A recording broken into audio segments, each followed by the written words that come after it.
Hello, everyone. Glad to see you joining in here. We'll get started in just a minute.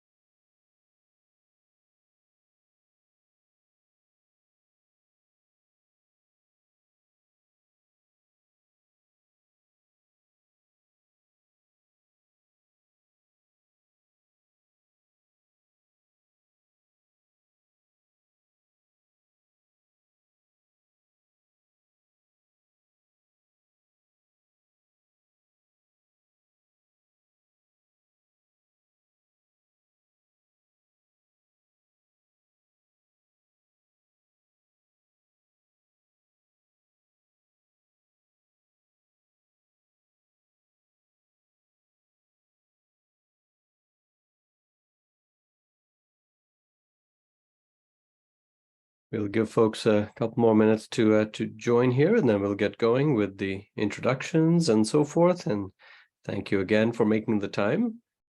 We await Dr. Fananich from Nemours, and I think Pam, I think Dr. Swanson will be coming a little bit later, so we'll welcome him as he arrives. And you can let us know when we are ready to get going with the welcome, but we have a little time for that, and then we'll have group one present. Sounds good. We can give it another minute, and then if you want, Dr. Khan, we can get started.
All right, very good. Well, I think we should get started. And again, I want to thank everyone for taking the time to be here today.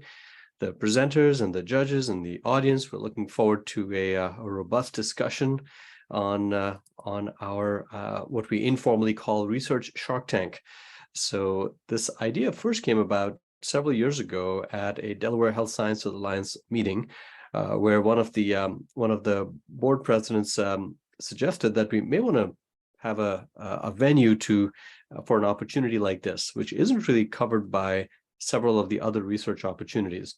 So just to review for the audience, the Delaware Health Sciences Alliance was founded now about 15 years ago by 4 of the anchor institutions in the Delaware Valley in healthcare and healthcare education, the University of Delaware, Christiana Care, Nemours, and Thomas Jefferson University.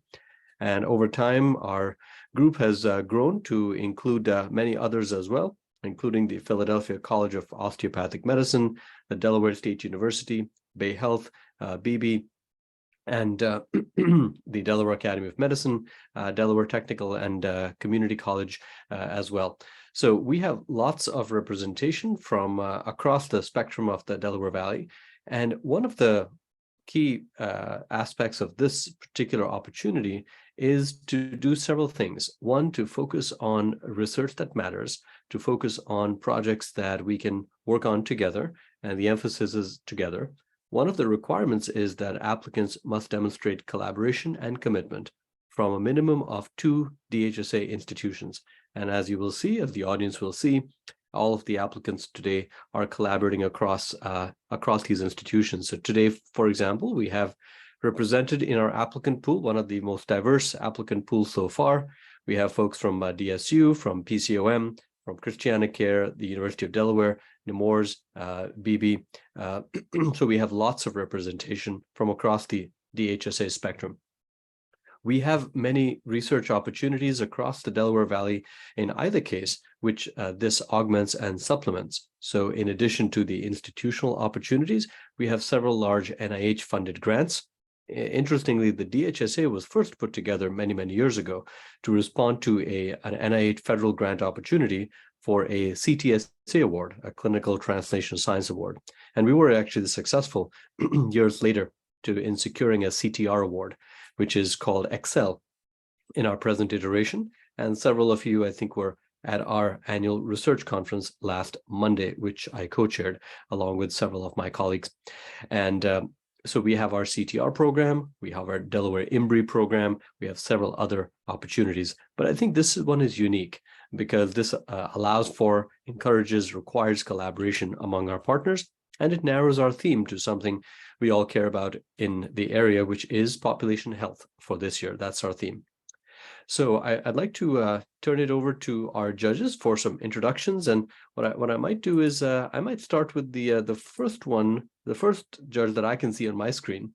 And that person can then call upon the next person that they would like to have them introduce themselves. Just a couple of words of introduction about yourself and your institution would be wonderful. Before I begin, I want to thank and introduce my colleague, Pam Gardner, who's the director within the DHSA, who organizes our research enterprise here, research Shark Tank, so to speak. And Pam has done amazing work in getting this group together, putting our program together. And I really want to thank Pam for her hard work and all her dedication. So today she'll be a little bit behind the scenes, but she is front and center in all the work that we do. So thank you, Pam. Let's start with the judge's introduction, and then we'll get to the program. So let me start with the first one I see on mine is Maria Palazuelos from the University of Delaware. Maria, welcome. Thank you. Good afternoon. I am the director Maria, of I think you research. may be muted, or I have trouble hearing you, one or the other. I am. Never mind. I can hear you now. Okay, great. I wasn't muted, so I got to worry for a second. My name is Maria Palazuelos. Thank you for the introduction, Dr. Ken. I am the director of research compliance at the University of Delaware. I've been there for 12 years. And among my responsibilities is the oversight of our institutional review board, our IRB. So I have over the years been exposed to very diverse research that comes out of the University of Delaware with a strong focus, obviously, in health matters in partnership with other institutions from the state and I guess represented here. It's a pleasure to be here today, and I look forward to the presentations and the discussion. And the next person next to me, it's Mindy. So I will pass the microphone to you. Thank you. Greetings, everyone. My name is Mindy George Weinstein. I'm PCOM's Chief Research and Science Officer and also a professor in the Department of Biomedical Sciences. And I'm very much looking forward to today's presentations. Okay, so how about John McDowell? Hi, thanks. I'm John McDowell. I'm an instructor in the science department, teaching mainly in the biology and biotechnology programs at Delaware Technical Community College. I'm located on the Stanton campus, although we have programs focused on nursing and various allied health programs that are distributed throughout the campuses throughout the state. So I'm happy to be here today. Thank you. And I see next on my list, Brian.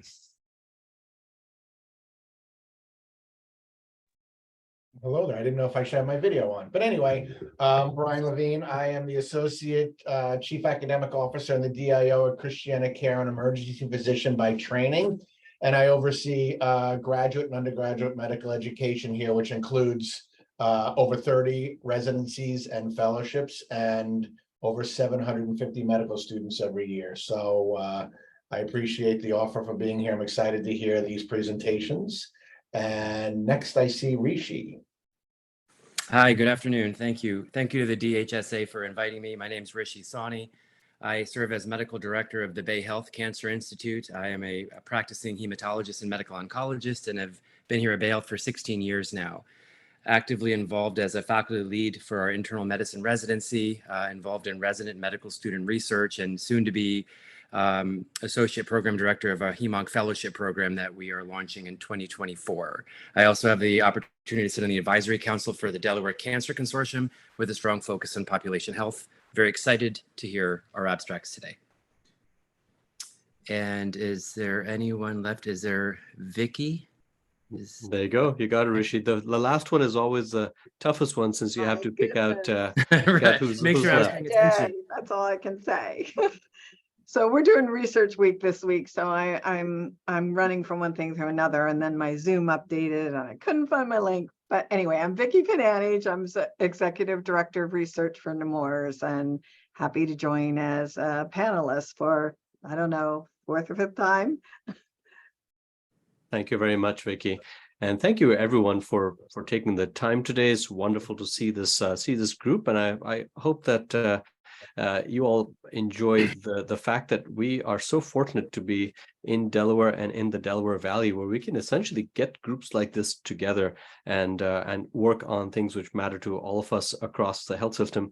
And Vicky, I was talking before you joined about the many initiatives across the Delaware Valley in research, such as CTR, such as IMBRI. We were on the steering committee meeting this morning. I think John was probably there as well. So it was wonderful that we collaborate in so many ways across the state and beyond as well, especially with our medical education partners at Thomas Jefferson and PCOM. We very much appreciate that partnership from the Delaware institutions to our honorary Delaware institutions in Philadelphia as well.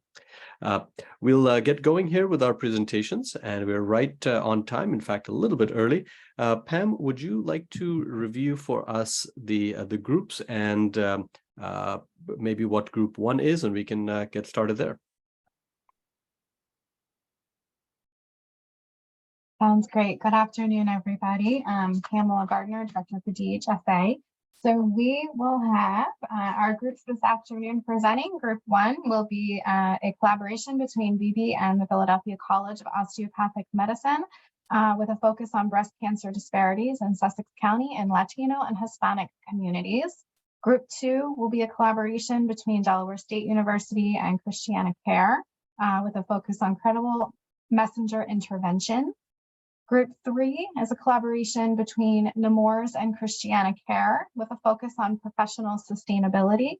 And Group 4, rounding us out today, is a collaboration between Christiana Care and the University of Delaware.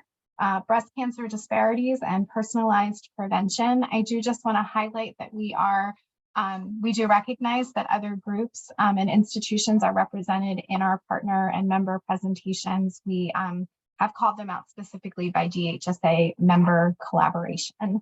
And as Dr. Khan mentioned, we do have a tight schedule today. So I just want to remind teams that we will be strict in your 15 minutes for presenting. And I'll let you know when you can start your presentation and as well when your time is up. So good luck to everyone. I'm going to go ahead and elevate team 1. So give me 1 second. Great. Thank you, Pam. And while you're doing that, we'll review briefly kind of the flow of how things will go for everyone. And don't worry, group 1, your time hasn't started yet. So you'll probably start right about 1:15. So the idea is that each group will present for 15 minutes. We'll have another 10 minutes or so for questions from our judges/sharks. Then we'll have another few minutes for time for audience questions, which is another unique feature of this format. We want to involve the community as much as possible. And after that, we'll have a 10-minute break for judges scoring. And again, much of this will be live right in front of you. So we'll do this kind of on the fly, just like in the Shark Tank format. And then we'll move on to group 2.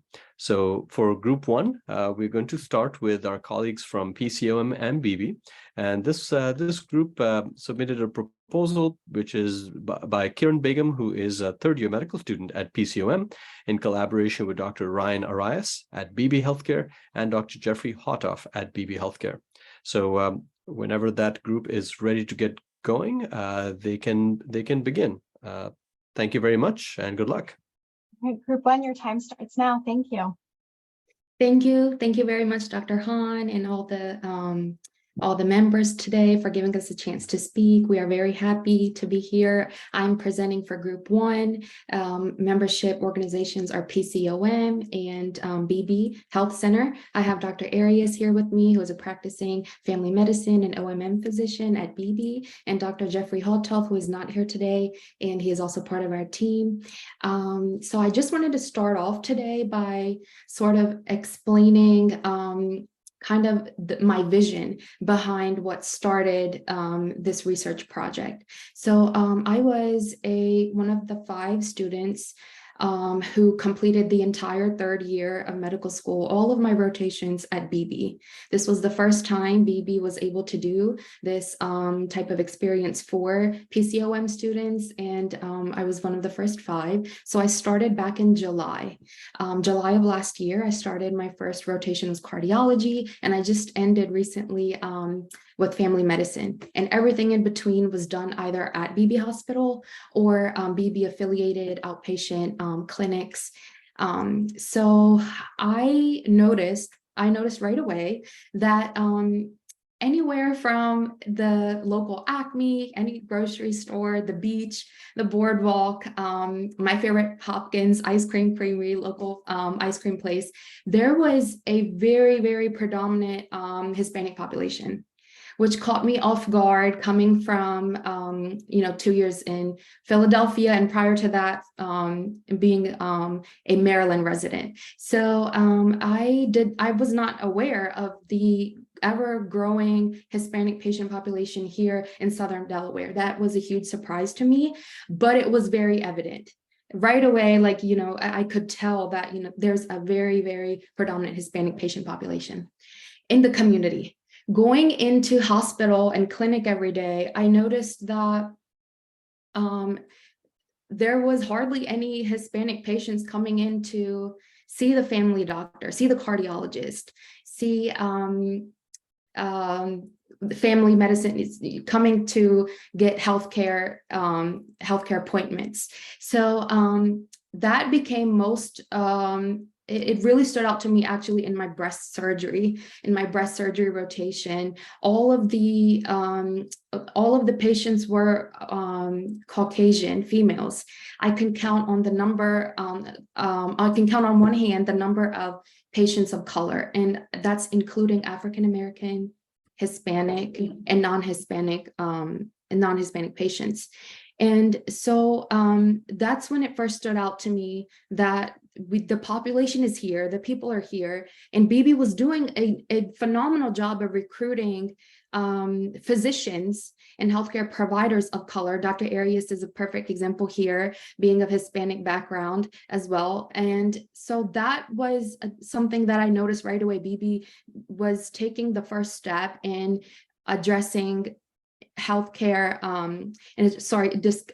addressing ethnic equality among the healthcare providers. So then I went into family medicine rotation, and again saw that proportionately there was not many Hispanic patients coming to be seen at the doctor's office.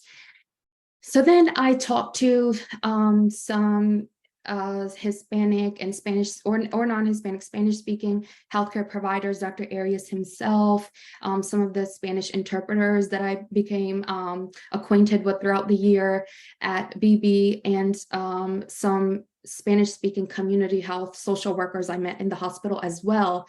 And we talked about how there's a number of different reasons why we're not seeing Hispanic community accessing healthcare. One could be access to healthcare insurance, immigration issues, transportation was a big one, as well as a language barrier.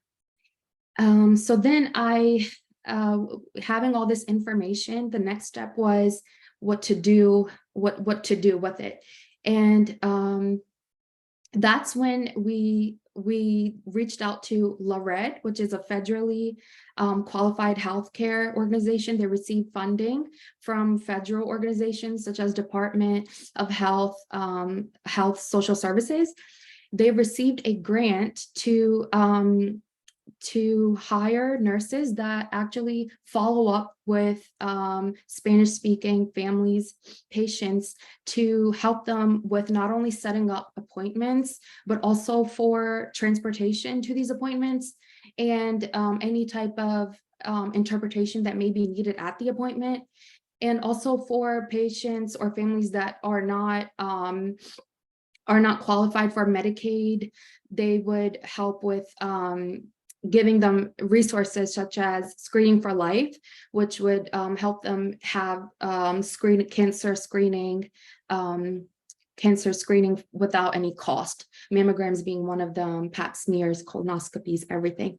So when going back to my experience, what I saw, I just wanted to give a quick example with my breast surgery, because that's where this started for me, my breast surgery rotation. I'm going to change names, but give you short stories of 3 different patients. The first one being Martha. So Martha, we have, is a 60-year-old African-American female who is coming to the breast surgeon's office for the first time. She's never had a mammogram before. She's never seen a breast surgeon. She sees her family care provider, not regularly. And she says that she has a lump in her breast that's been there since her 50s. And she says she knows what it is. She doesn't say the word cancer, but you can tell she's alluding to cancer. And when you go to examine her, the tumor is so big that there's no skin, there's no healthy skin overlying the breast. And as a breast surgeon, you state that the tumor is inoperable. There's nothing you can do for her anymore. And you discuss other options for her at this point. The second patient I want to bring up is Maggie. Maggie is a Hispanic 25-year-old. She's just had a baby and she's trying to breastfeed her baby, but she has an infection in her breast. She has mastitis. She comes to you with her partner. You use a language line for the appointment because they cannot understand English. And through the language line, you find out that she is presenting for the infection. She wants to feed her baby. She is concerned about what medication she can take or cannot take while she's breastfeeding. So that is her concern. And then you have a third patient. Her name is Stacy. Stacy is, let's say she's also 60 years old. And she's here because since age 40, she's been getting regular mammograms. But this year, a cyst was found on a mammogram, which was not found before on any of her previous mammograms. So her concern today is she needs to be set up for a biopsy. The cyst qualifies for biopsy criteria. And so she needs to be set up with a biopsy. So equality, all 3 patients, we can say, yes, they received equal care. They were seen by the same provider at the same office, same appointment time. The quality of care was the same. Equity, the quality, and equality was the same. Equity, they were not. The equity is not the same in all 3 cases, I would argue, because the first patient I mentioned could not even bring up to say the word cancer. She'd been living with this tumor. She was letting it grow with her body and just accepted it and refused to even say the word aloud, say it in front of her family, to her medical care provider, until it got to the point where it was literally growing out of her skin. She had no skin left. And on the other hand, we have Stacy, same age, living in the same area, seeing the same provider that day, who has been receiving regular mammograms and is here to discuss a cyst, which may not be anything. It may be something and it may not be anything, but the point is she's getting that follow-up care as recommended by our healthcare organizations, and she's going to be getting it in a timely manner.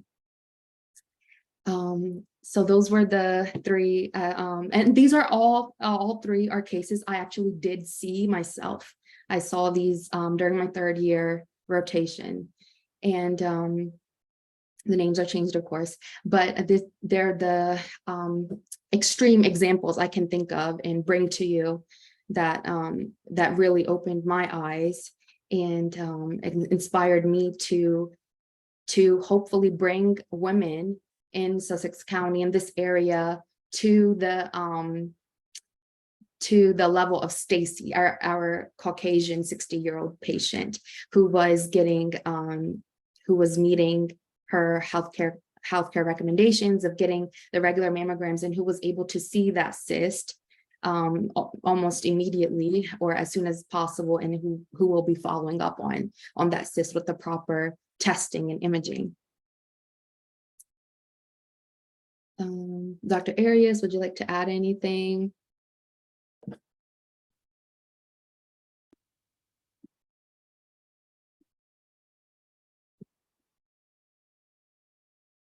Looks like Dr. Arias. Can you hear me? Sorry. Mm.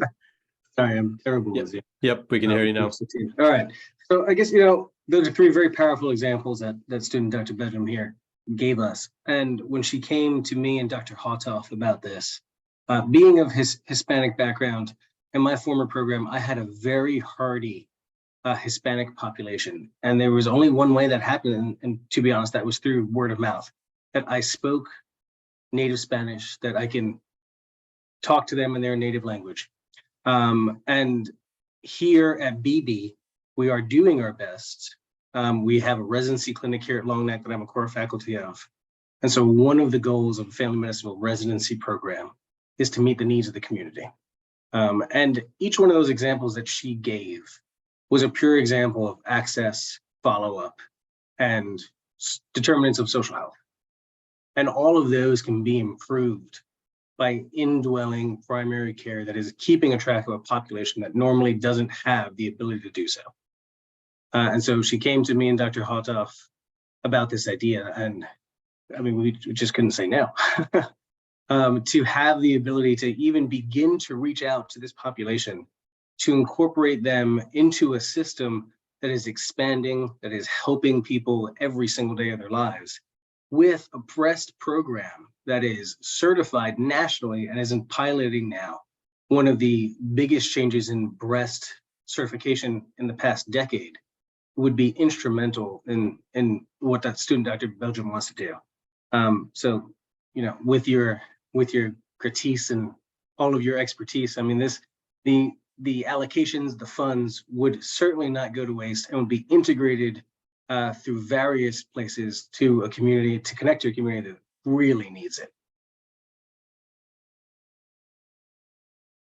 Very good, thank you. You have a couple of minutes remaining before the Sharks have their way with you guys.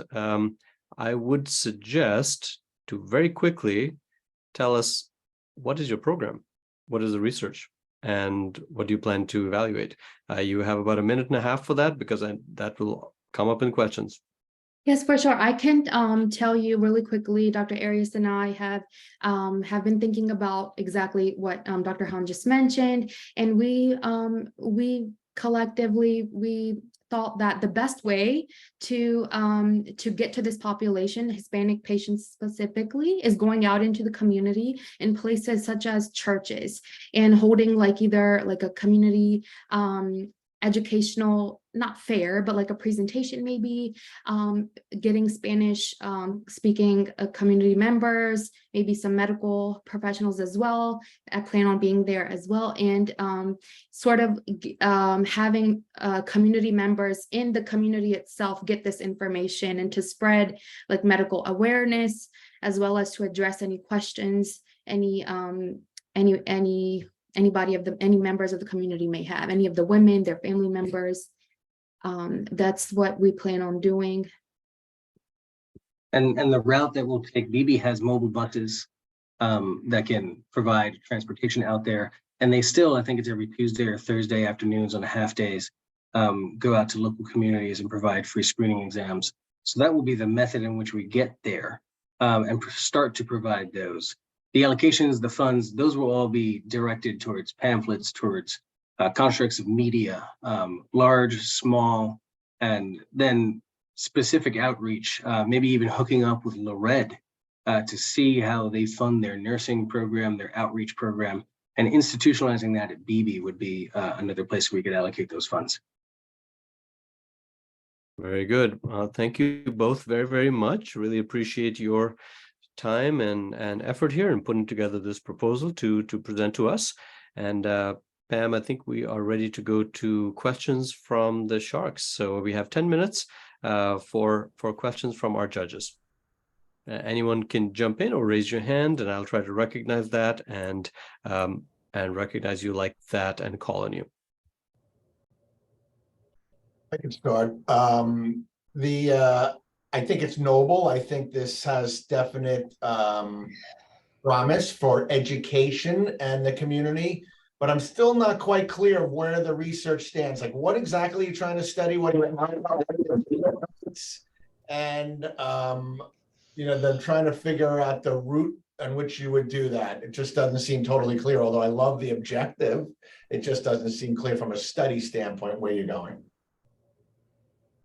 Sure, yes. So the institution we mentioned, Lored, they've actually already started something similar. They've hired the 2 nurses, and they've been doing this for, I believe, more than 5 years, 5 to 7 years. And they have data within their that they've collected themselves. And Dr. Alarcon, the president of Lored, as I've spoken with him, and he's actually he's willing to share that data with me. So I personally plan on doing kind of a retrospective study, comparing the data before, during, and after that intervention, and then reaching out to population health here at BB. And to put together numbers, sort of like a pre-intervention report for BB, and then hopefully we can continue collecting those data metrics during our after we start our program, and hopefully we can continue to do it afterwards as well. Great, thank you. So just to tag on that, the goal there would be, so BB has already reached out to us with some sort of population health standards that we have, and the percent Hispanic community that we have that sees our clinics, and the percent that is out there. And so we are markedly lower on the amount that we should be seeing per provider for a clinic institution that we have at BB. So we would be setting the gold standard as Lored being the gold standard to achieve their metric for breast cancer screening, in particular for women of Hispanic nature. Very good. Thank you, Dr. Arias. We have 2 questions coming up. Dr. Sani first, and then Dr. George Weinstein. Rishi, please go ahead. Thank you, Dr. Khan. I want to commend you all in your group on tackling a very important issue in our state, and it sounds like a terrific potential project. I too had some questions about the specific nature of the research and how are you going to measure the effectiveness of your intervention. And I think you just started to answer that at the end there. You talked about some pre and post testing, and is it true that your primary, I guess, endpoint is going to be mammography screening rates? Is that really the primary endpoint that you're going to be measuring pre and post your intervention? Correct. Yes. Okay. And so you have a baseline to a set of data to compare it to. And then my follow-up to that is, could you clarify for me what the nature of your intervention that is above and beyond what's already being provided by, let's say, Lored or some of the resources that are already out there? Could you help me better understand your research project? What is that adding above and beyond what's out there already? I think that's a simple, it's just more access to the population. There's simply just not enough of the access and not enough involvement by primary care clinics. And because so, there is just a preponderance of malignancy that is being accrued. Sure. No, absolutely. Absolutely. Thank you. Very good. Yeah. Thank you, Dr. Sani. We'll go next to Dr. Mindy George Weinstein. So my questions were very similar to my colleagues, and I think you've been very helpful in answering it. One thing that I was impressed about your proposal was that you're actually going to get in there into the community. You're going to go into the churches and other community events, and you're going to give not only brochures, but you said you're going to provide information services. So what kinds of information will you be providing to the population, and how do you plan to make that compelling to motivate them to come for screening? Student doctor, you go first. Yeah, one of the things, I thank you for your question. Along with the brochures and pamphlets, I think the most powerful way to deliver information to this subset of the population specifically would be to bring in someone who either had breast cancer themselves and who speaks Spanish, who can identify as part of this populations themselves, or who can basically just give not like a verbally kind of like read out the information that would be on the pamphlet or the brochure, like from a person, add like a personal touch to it. That the community sense of community and family is really important in Hispanic population, and having someone, a member of their community in live in front of them, standing in front of their church or at an event, I think that would be the best way to get the information across in a way that they would understand and appreciate. Thank you. Very good. Thank you so much. I believe Maria Palazuelos was next, and then Dr. Fananich. Maria, please go ahead. Hi, thank you for the presentation, and like my colleagues, thank you for first identifying. I was actually very impressed by your statement, Dr. Begum, that you got there, and it was very quick on you to realize the disparity, and I appreciate that take. I was curious to see if your group considers, I know there is a focus in breast cancer, and obviously there is age related to that. But have you considered any tailoring among the Hispanic population?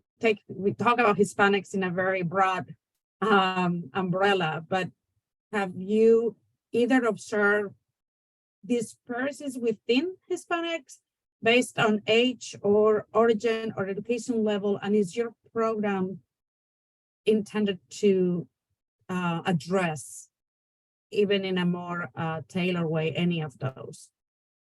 I'll take that one there real quick. So, I mean, yes, I mean, there are certainly disparities within the Hispanic community themselves, education-wise, belief-wise, where they're from, strong cultural factors that are often in play that we just don't quite know until we get them into an office or with a formal sit down. I've had many of my patients ridden with anxiety and depression, but they will not say a thing unless they're alone in an office with a provider and they're in full-on tears. And that is a cultural thing for some of them. They will not admit that that is happening to them, and they don't want to be seen as weak in front of their family. I don't know if the funding or the allocations of fundings from this program will be able to reach that density of population and be able to tease all of that out. I think at the beginning, it'd be just our goal currently is a big undertaking to show pre and post metrics for breast cancer screening go up and quality of care go up in that fashion. I would love to have continued funding and allocations, me and student Dr. Bedram, for teasing out every single quality metric. That's MDD, that's PHQ-9s, that's G87s, it's colorectal cancer screenings. Disparities amongst healthcare by itself in the Hispanic community are more than deserving as the second largest population here in America. I mean, that is where we are at, but I don't quite know if we have that funding yet. Thank you, Dr. Arias. We have time for one more quick question from Dr. Fananich before closing out the judges' questions. So Vicky, go ahead, please. Thank you so much. I join my sharp colleagues in applauding you for this important work that you're proposing to undertake. And my question really spoke to the Hispanic culture and the importance of family. And I was wondering if you either learned any best practices from Laurent or the work they've done, or thought about ways that you can engage the family, the significant others or grandparents or whatever in in these educational materials and the awareness, and really providing them support so that they don't feel that they're alone just with their provider and themselves facing this. So I just wondered if you've considered that. I personally absolutely love that angle. And student Dr. Benjamin and I were talking about how to engage more people in it.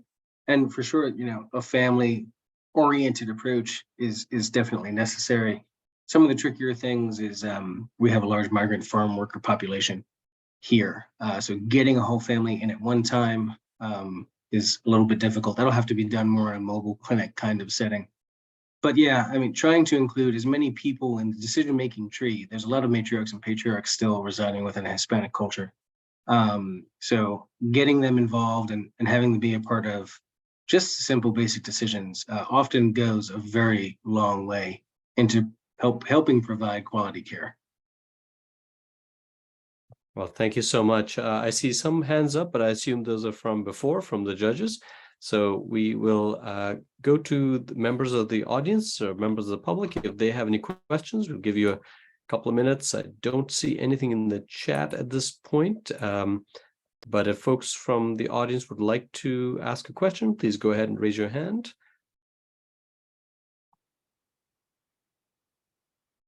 Okay, very good. In that case, do we have any burning questions from the judges or the sharks? Any final bites that you want to take at the applicants before we move to the scoring? Okay, very good. So thank you very much to all three of you for your proposal and presentation. And we are going to let the judges take a 10-minute break for judges scoring. They will remain online on site here. But I think, Pam, we will go to the judges scoring section now. Thank you, Group 1, very much. Great, thank you. I will be adding the link for the judges into the judges chat for scoring. 1 second.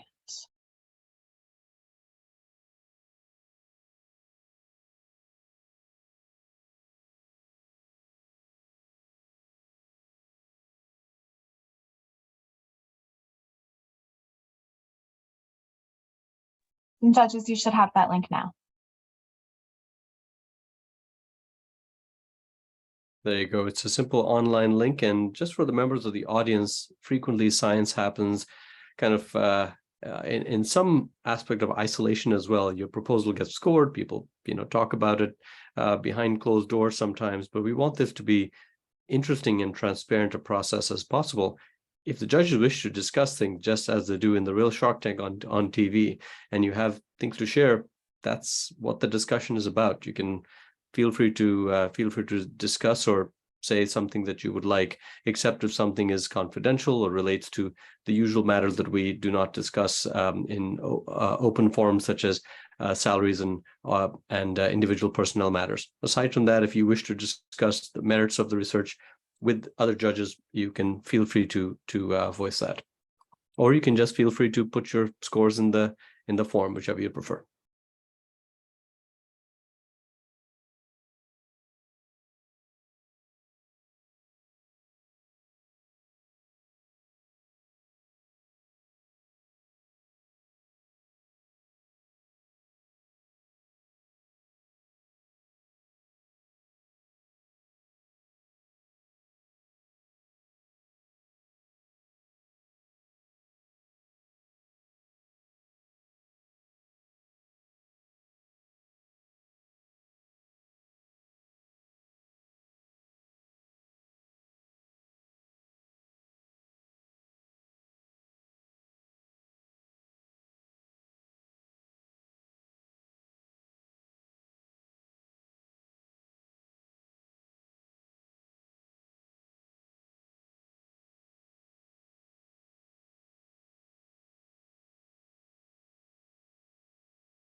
if the judges want to raise their hand using the icon when they're done scoring, that will be helpful. And then when we are done scoring, we'll move on to group 2.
Thank you, John and Vicky and Rishi and Maria. And Mindy, are you still scoring? You're done. Okay, very good. And Brian, are you all set with scoring? You are. Okay, very good. All right. So I think we are all set with scoring. I'll ask the judges, you can lower your hands if you'd like in preparation for the next group. And I'd like to introduce in absentia Dr. John Swanson, who has joined as well. Dr. Swanson is also a member of this group today. He is immediate past president of the Delaware Academy of Medicine, Delaware Public Health Association, another DHSA member, and he is going to be joining us for the scoring portion as well. So we should, Pam, do we need to attend to any other administrative tasks, or should we go ahead and welcome our next group, which I have on here? I am elevating the second group now. You could just give me 1 second and then Of course, take your time. So the next group of ours is going to be from Delaware State University and Christiana Care. They will be talking about enhancing and assessing the Delaware Breast Cancer Coalition's Champions Credible Messenger Intervention. And the folks who submitted that proposal are Dr. Dorothy Dillard from Delaware State University, Dr. Brian McNaughton, also from DSU, Dr. Heather Bittner-Fagan from Christiana Care, and Dr. Scott Siegel, also from Christiana Care. And once Pam elevates them, then we will welcome them to begin. Rishi, I think your hand is still up unless you had a question.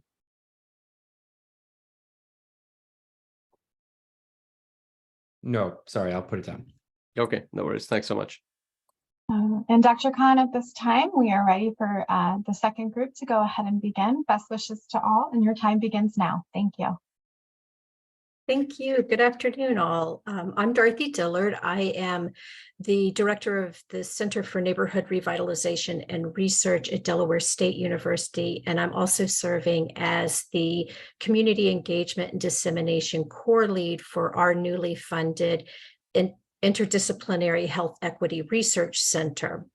On the team also are Dr. Scott Siegel, who's the director of the Cancer Control and Population Sciences at Christiana Care, Dr. Brian McNaughton, who leads a research lab focused on protein drug discovery, and right now is focusing on targeting triple-negative breast cancer at Delaware State University. Dr. Heather Bittner-Fagan, who is a practicing physician, faculty member, and researcher at Christiana Care's Family and Community Medicine. And she also was the lead on the ACEL community engagement and outreach component. We also have on our team some real folks out there working in the real world. Sue Murray, who's the Chief Operating Officer at Delaware Breast Cancer Coalition and part of the team that developed the Champion program that we are interested in enhancing and evaluating. And I'm not sure that Margaret Osias could make it, but she's our bilingual navigator and outreach specialist who works directly with Haitian women in the Champion program. So the first thing I want to do is ask everybody to just take a minute, take a deep breath, and think back to 2006. I know that may take a minute, got to get through all of the trauma and drama of COVID, but think back to 2006. Think about everything that you've accomplished in that time. Getting degrees, changing jobs, getting married, having children, moving children out of your house into their own lives, buying, selling houses, cars, travel. A lot done, right? That's a long time ago. And during that same time in science, what was a promising medication or test or treatment in the lab is just now getting to the folks who it was designed to help and improve their health. 17 years, that's our translational time frame. Most of us are familiar with that. Almost 2 decades. So I think we can agree that research takes too long to get into the communities and to the people who were working to create interventions and treatments for better health.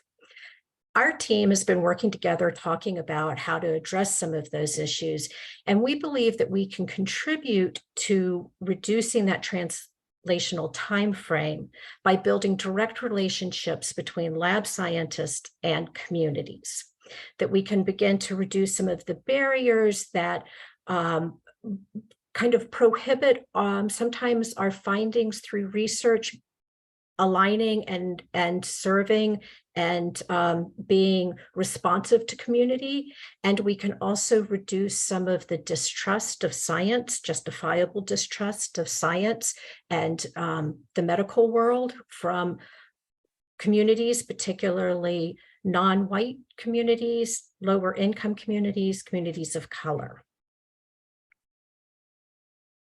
So how do we build those relationships? What can we do to build those relationships? Well, the first thing that community engaged research teaches us is to go where the need is. So as our team just started talking to each other over the past few years and working here and there, but not in any concentrated way together, we realized that we have this incredible opportunity in Delaware to reach across that translational gap from lab to community because we are in close proximity. So if we go where the need is, we know that there is a huge need to continue to address the breast cancer disparities that we see among Hispanic and Black females. But we also know from bringing in and communicating with our community serving partners, Delaware Breast Cancer Coalition, that we have an unknown set of need among Haitian women living in Sussex County. So that's the area that we wanted to focus on, the population we wanted to focus on. Part of this unknown need and where that need fits in is a result of our official statistics, the way we collect data. We don't have a category for Haitian women, yet we have a very vibrant community of Haitians across the state pockets, but a very large community, about 7,000 strong in Sussex County. And recognizing the lack of breast health, the lack of annual mammographies among this population, the Delaware Breast Cancer Coalition created a specific program to train peers to be credible messengers and with Haitian women. So it's people from the Haitian community getting trained, going back out and helping their community understand what breast health is, how to take care of yourself, what kinds of screenings need to be done. And as we heard in the first presentation, that's so incredibly important to have somebody who's teaching you, who looks like you and sounds like you and understands where you came from. So that's the opportunity we have here in working with our partner, the Delaware Breast Cancer Coalition, which is the second thing that community engaged research teaches us, is that we start with whatever foundation we may have. And that's where our foundation is. So we see both a need and a foundation by focusing on Haitian women in Sussex County to help expand that Champion program and also to assess it. So that's what our goal is, and to build that relationship between lab scientists and the credible messengers that the Delaware Breast Cancer Coalition is training and supporting in their work to increase breast health among Haitian women. So the way we would like to help the Champion program, and Champion is the Haitian word for champions. So that makes sense that these are the champions who are going back into the community. But the way that we want to help that program and to build those relationships between lab scientists and our community partners is two-pronged. First, when we build relationships, the first thing we have to do is learn to communicate, right? So it's through conversation that we build relationships. So our first prong is capitalizing on conversations and what can come out of conversations between lab scientists and folks from the community, particularly those at high risk for breast cancer, other kinds of cancers. So we're proposing to host 4 research discussion sessions, in which the credible messengers will come and learn from the lab scientists about what they're working on in the area of breast cancer. And the intent of these conversations is twofold. One, to help lab scientists improve their ability to communicate what they're doing, what they're working on in lay terms, in terms that folks can understand, everyday folks can understand. And that's a key factor in increasing trust. And, you know, when people speak in a way that we can understand and relate to it, we feel seen by them, you know, recognized by them, and we feel closer to what they're talking about than when it's technical terms, medical terms that we don't understand. So one is to help the lab scientist with presenting what's going on in lay terms, which is a key component of community engaged research. And the other goal is to increase the understanding of what's happening in the lab and the interventions that are kind of on the horizon, so that the credible messengers can, one, embrace their role in advancing that science and how important it is to be engaged, even just in conversation about you know, what needs are, what barriers are, what the concerns are around breast cancer in this instance.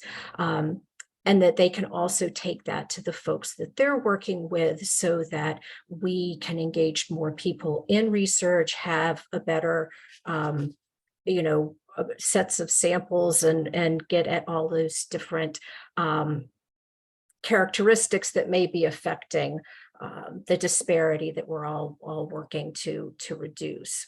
So that's our idea around building that relationship through conversation.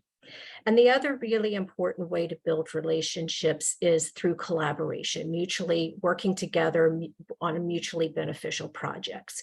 So given our expertise among our research team around evaluation, we propose to conduct a pre-post intervention of the Credible Messenger program that Delaware Breast Cancer Coalition is administering, and help to assess its impact on increasing particularly mammograms, annual mammograms, but also other kinds of screenings, increasing breast health behaviors, and just learning what that program's doing. So we'll do that by collecting some data. We're going to keep this pretty simple so that we don't create too big a burden. We always want to make sure that we don't change an intervention and make it research. So we will be asking the Credible Messengers to collect and document the date of last mammogram and other health screenings, and then to do follow-ups and directly ask about any screenings over the past 3 months. So to do follow-ups every 3 months for a year. We also want to document the Credible Messenger work with the folks in the community that they're working with, to have a better understanding of what that interchange is, what that relationship is, building that relationship, the trust between the messenger and the Haitian women, and then also trying just non-scientific, well, scientifically, but correlation between those building that relationship and the conversations and getting screenings and the dates of those screenings. And then we also want to dive a little deeper and interview 10 participants to hear their feedback and what they think works well and what they'd like to see change with the Credible Messenger intervention. We are going to bring on a graduate student to manage the program, so that we are also providing a set of evaluation skills and management skills for a graduate student that increases their toolbox and what they're able to do. We are proposing to provide stipends for the Credible Messengers, as well as for the Delaware Breast Cancer staff who will be helping with translation throughout the project. So what do we think we're going to get out of this? We hope to develop research-informed credible messengers. We hope to develop community-informed lab scientists. So that's that relationship and the two getting closer together.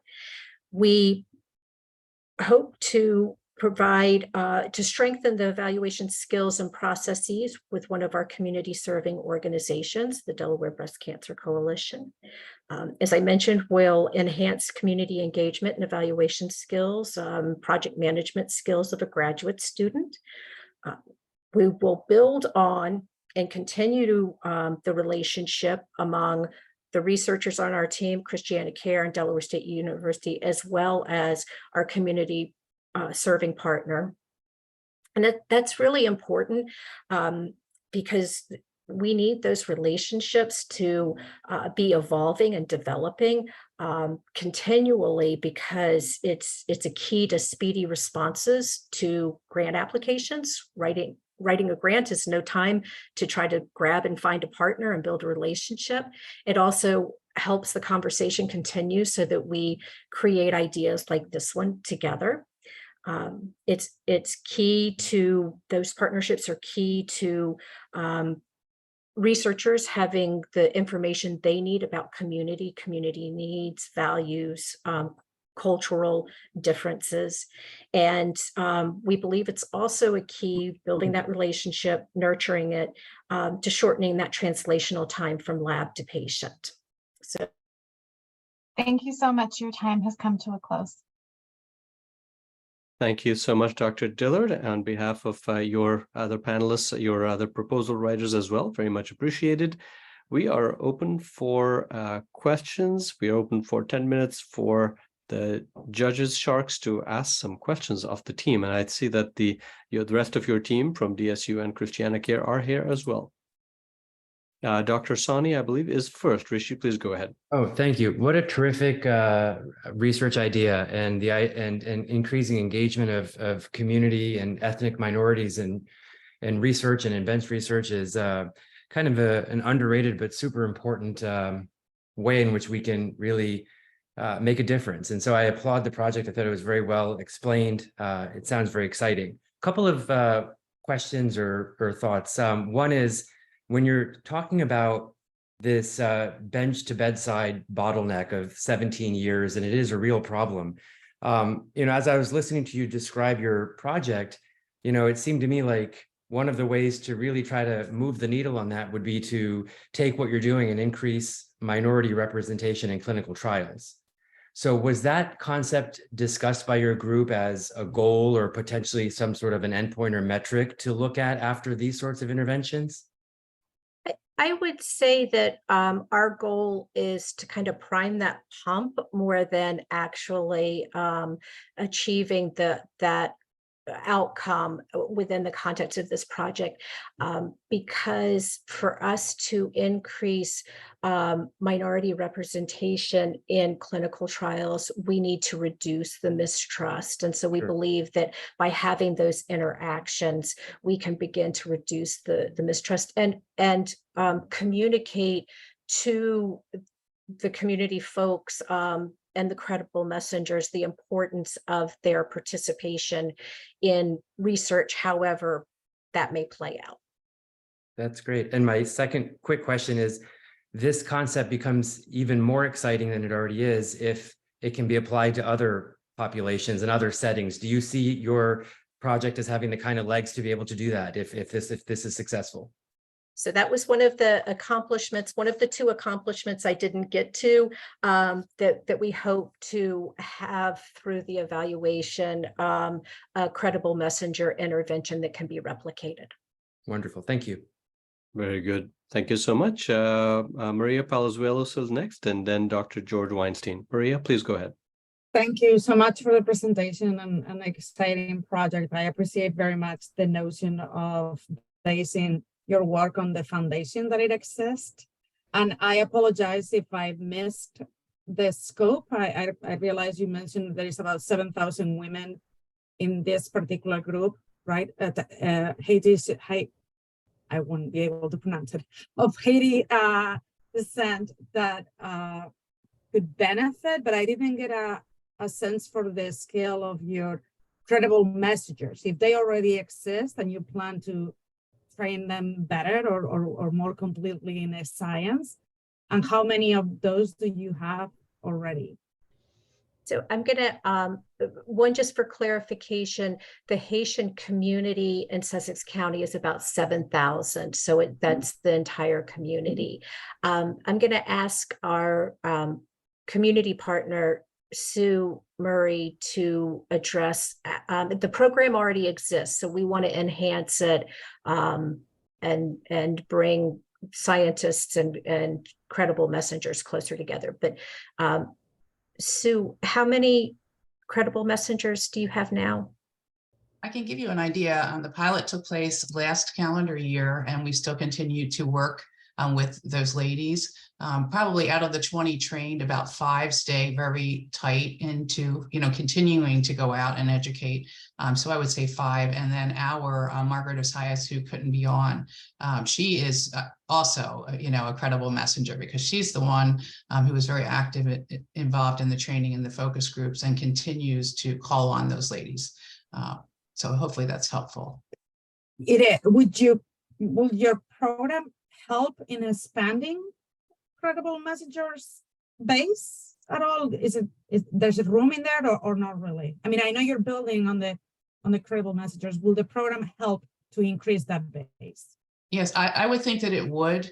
The one thing that happens is slowly but surely we're getting women who may have needed insurance or other things to get screened, or getting them through and screened as well. We've screened about 120 women as a result of that program, which is 120 more than would have been screened, which is really a strong number. And as we get women screened, we're also looking to them to further the program, right? Because they've already developed that relationship.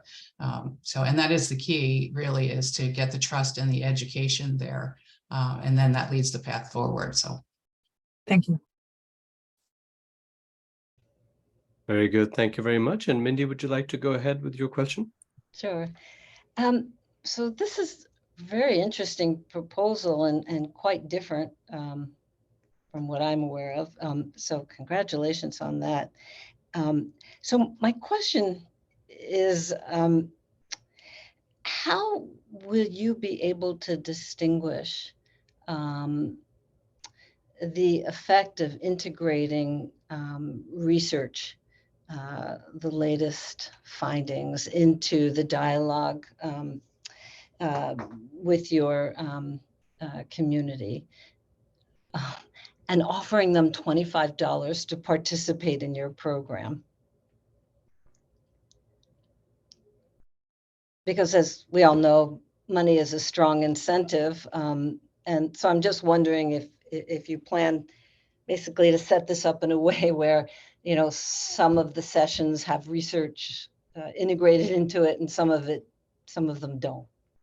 Well, the program, the Credible Messenger program and the services they provide already exists, and it's part of the work that the Delaware Breast Cancer Coalition does. So that will continue. So and as Sue said, you know, I don't know the numbers, but at least 120, right, received screening. So we're not paying them to participate in that program. That's an intervention that the Delaware Breast Cancer Coalition. What we are compensating for is for those who would agree to be interviewed to understand better their experience with the Credible Messenger. That's the $25 piece.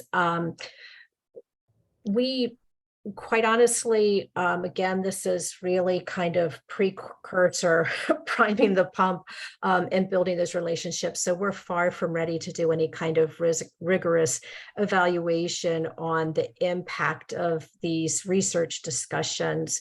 But we certainly can track that with our conversations with the Credible Messengers and what they're learning and what they're understanding and sharing. So part of that's going to be the evaluation as we look at what they're talking with the women that they're working with about. Thank you. Very good. Thank you, Dr. Dillard. And I think we have a final question from Dr. Swanson. John, please go ahead. Yeah, I'm just interested, why do you think the significant drop off in your Credible Messengers? Is there any way to, any thought in enhancing their retention? It would seem like it would be part of your work. was that question to me? Sure, yes. Yeah. I think it's twofold. So, you know, when we initially met with the first ladies, we did focus groups, which is kind of similar to what this is going to be, right? When we're re-interviewing them. And then from those focus groups, we made sure everyone got screened to be able to become, you know, a champion. They needed to get their screening if they hadn't already had it. And then they're challenged to go out and educate after they're completely trained in all of the breast health education that we can give them, and removing barriers, doing role play around, you know, well, this is why I don't do it, and having a real answer for that. Fears of, you know, healthcare, not even understanding what a mammogram is, those things. So that word continues to spread. And what we do is periodically invite them back to another event, invite them to also bring somebody else to an event with them, to get a clinical breast exam perhaps, and get a referral for a screening. We can get them set up and take them. So it's all that relationship building where they're getting comfortable with the whole idea and with our agency that is helpful. And it does take a while for that to happen. Very good. Thank you very much. So I think we are open for any questions from the audience or members of the public, if they would like to add anything. I think we had some good questions there, and barring that, we have a couple of minutes for any other judges who'd like to chime in. And I think, Pam, we have a couple of minutes if any of the other proposal writers want to amplify any of the answers to the questions as well. I do have something to share really quickly. When you ahead, had asked Sue. if this could be moved to another population. We've just begun a pilot with the Latina population. We have 2 running concurrently, one in Sussex County and one in Wilmington, in the Wilmington area. So there is another population that this could be moved to. Very good. Well, thank you very much. I And think would that just, I'm sorry, go ahead, Dr. McNaughton. yeah, so I'm one of the sort of research focused folks on this proposal. And to the question of retention, I guess I would say that for those who in the panel who are researchers, I think you would agree that it's tough to get researchers to shut up about what they do and what they're passionate about. So, and fundamentally, we're inherently educators. So I think there's that drive. And then I think the other thing, not only talking about what's coming through the pipeline, but also what's here, right? So I remember when my mom had cancer and I took her to her oncologist. And for those of you who are more clinicians and medical doctors would understand, she was one of 50 patients he saw that day, right? He's not going to have the time to sit down and describe in gory detail how this drug works. And so I think about other people in my family who have gone through cancer, and including breast cancer. If someone's HER2 positive breast cancer and a doctor talks to the patient about Herceptin, the fact that that's an antibody, and especially after COVID, may just completely freak that patient out. And so the ability to talk to a researcher, not even about what he or her are working on in their lab or what's coming through the pipeline, but what exists and what is it, and kind of lowering that fear barrier, I think is a compelling reason for researchers to be involved in, and I suspect would improve the retention of researchers in the program. Very good. Well, thank you, Dr. McNaughton. And I'm sorry, Heather, did you have your hand up? Sure. If there's time, I'll amplify a couple of you have a minute. Go ahead. The issues. Okay, really quickly. So, Dr. Dillard and I go back a good ways working on community engagement and research. And one of the things that the community has told us again and again, loud and clear, is show up when you don't need something. And so I think Dr. Dillard did an amazing job of framing this in terms of very measurable outcomes and an intervention.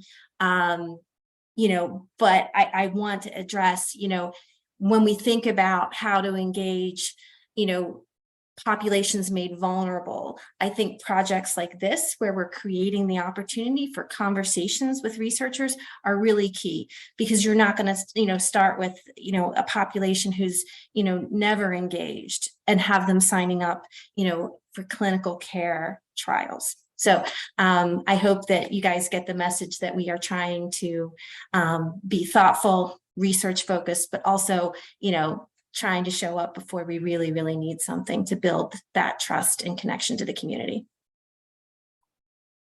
Thank you very much to all the group's proposal writers and to the judges and sharks for this. We'd like to go to the scoring portion for group 2. And Pam, would we like to open that up? Is the same link that you sent to the judges earlier? No, there's a new link, although I will say we do have 2 minutes left, and I believe Dr. Funanich had a question. Oh, I'm sorry, Vicky, please go ahead. Take that. No, that's quite all right. That's quite all right. So, a couple of comments. First of all, I thought another innovative aspect of your proposal was involvement of a graduate student. And I assume that graduate student is from DSU, because somebody mentioned that DSU is also involved. Is that correct? And do you know whether or not it's going to be a master's level or a PhD, or have you given any thought to that? Doctorate level, Okay, very good, very good. because Because there'll be quite a bit of independent work and. yes, yes, and that gives you an opportunity to expand the evaluation component of it. I mean, you're setting the stage and really building more of this team-based approach to community engagement. And in relation to what Brian said, it's so important not just for scientists to explain things in lay perspective, but it is equally important, if not more, for the community members to be able to ask scientists questions and for them to explain it in trusted ways. And it helps build trust with not just the medical community, but the research. So I just wanted to ask you about the graduate student and to emphasize that I applaud your approach to thinking about this in a broader perspective and really building that trust. So, thank you. Well, thank you, Dr. Fernandes. And I think that is all the remaining questions from our sharks and the audience. So I think we are ready to do a little scoring. And just a reminder for the judges, just to help minimize the bias that is potentially present in scoring groups at a time, to remember the criteria with which you evaluated group 1 and to think about applying it as consistently as possible all the way through group 4. And we are going to score this group in just a minute before we move on to group 3. Again, if judges have any questions, comments, thoughts that they want to share with each other, please feel free. This is not an opportunity for the proposal writer to respond. And judges, the link is in the judges chat.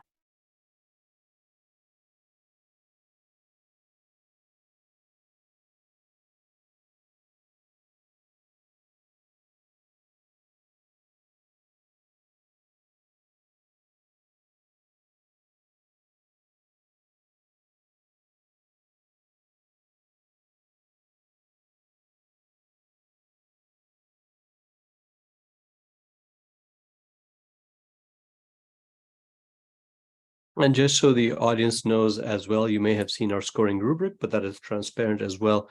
And we score the all the proposals using the same criteria across proposals, which is the likely impact on Delaware's population health, how compelling the research is, how sustainable it is, what the alignment is with institutional priorities and the investigators' qualifications and backgrounds, and the outcomes, how powerful they are likely to be.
And again, I'll ask that as judges have finished scoring, that they raise their hands. I see that Dr.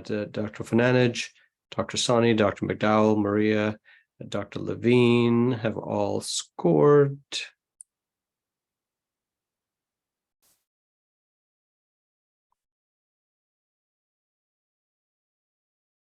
And Dr. George Weinstein.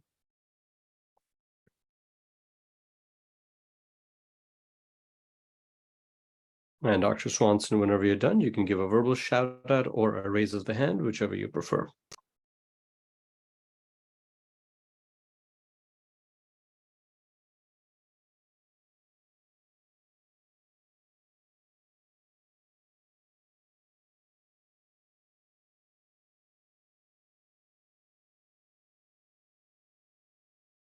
Done.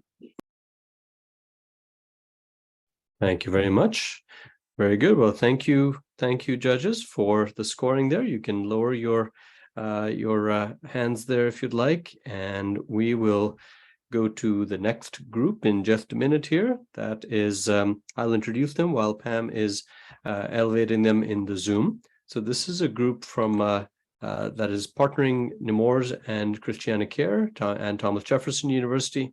They are going to be discussing professional sustainability in medicine, rebuilding the foundation through physician leadership development and coaching to restore the well-being of clinical teams.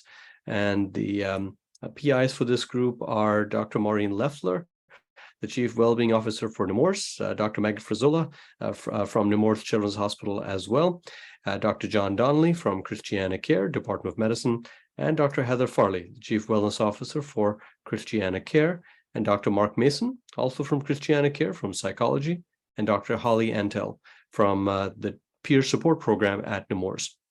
And I think that is the team. And I think we are ready to go whenever that team is elevated and would like to start. I think we're here, so I'll get us started. Thank you all so much. We're very excited to have the opportunity to share this proposal with you today. I'm personally very excited.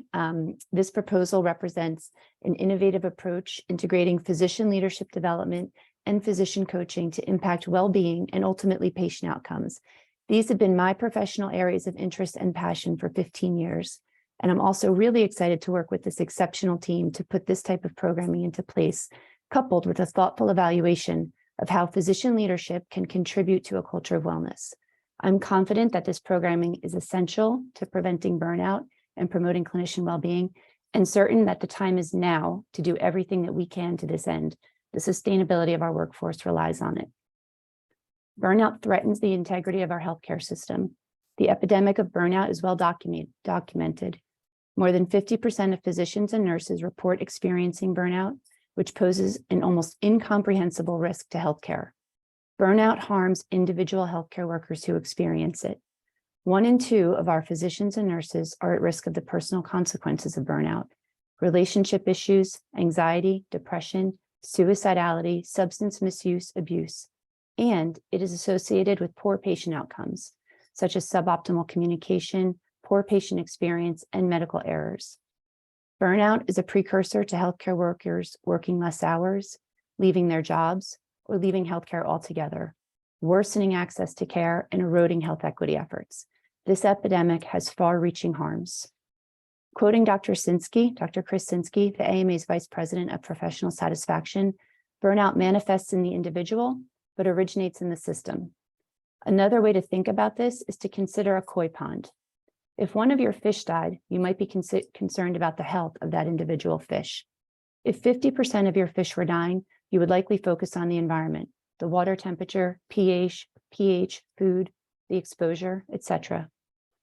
To prevent burnout and create a healthcare system in which everyone thrives, it is time to focus our efforts on systems-based solutions. Based on our collective experience and a review of the literature, one clear opportunity is to develop physician leaders. Leadership behaviors at the level of division chiefs and department chairs have a direct, measurable impact on the well-being of those they supervise. 11% of the variation in burnout and 47% of the variation in satisfaction with an organization can be explained by the leadership rating of a division chief or a department chair. Developing our physician leaders is an essential component of improving the well-being and satisfaction of our clinical teams. I'm going to turn this over to Dr. Frzola. Hi, good afternoon. My name is Meg Frzola. I'm here representing two institutions. I'm the chief of the medical staff at Nemours Children's Health in the Delaware Valley. I'm also an associate professor and the associate service line lead for the Women and Children's Service Line at Thomas Jefferson University. I just wanted to expand on what Dr. Leffler said. We know that leadership development programs have been in existence for years in industry, but they're much less popular in healthcare. Historically, physician leaders become division chiefs, department chairs because of their clinical expertise or the number of years they've been in that field. But we don't tend to look at their leadership behaviors to see if they're optimal, to see how they'll make an impact. And as we're looking in healthcare at what the most impactful and influential leaders we have are, we know that they're leaders, they're chiefs, they're chairs who inspire, they inform, they engage, they recognize, they develop. And we started to explore, can we teach this? If it's not in existence, can we help people become inspirational leaders? And in fact, we can. We know that all of these skill sets are rooted in a foundation of emotional intelligence. Exceptional leaders, particularly exceptional physician leaders, are self-aware, they self-regulate, they have empathy, they have group awareness, they have good group management skills. And we know in very measurable ways that experiential leadership development programs can make a meaningful and measurable impact on the team dynamics and therefore the patients and the patient outcomes and the community. We then started looking at leadership behavior specifically centered around coaching. Can we coach physician leaders to become more inspirational, effective, and impactful leaders? And the answer is yes, we can.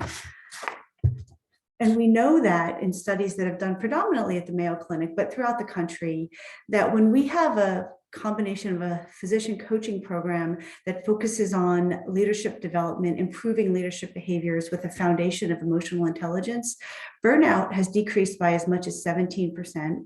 Emotional exhaustion has fallen by as much as 20%. Satisfaction has improved.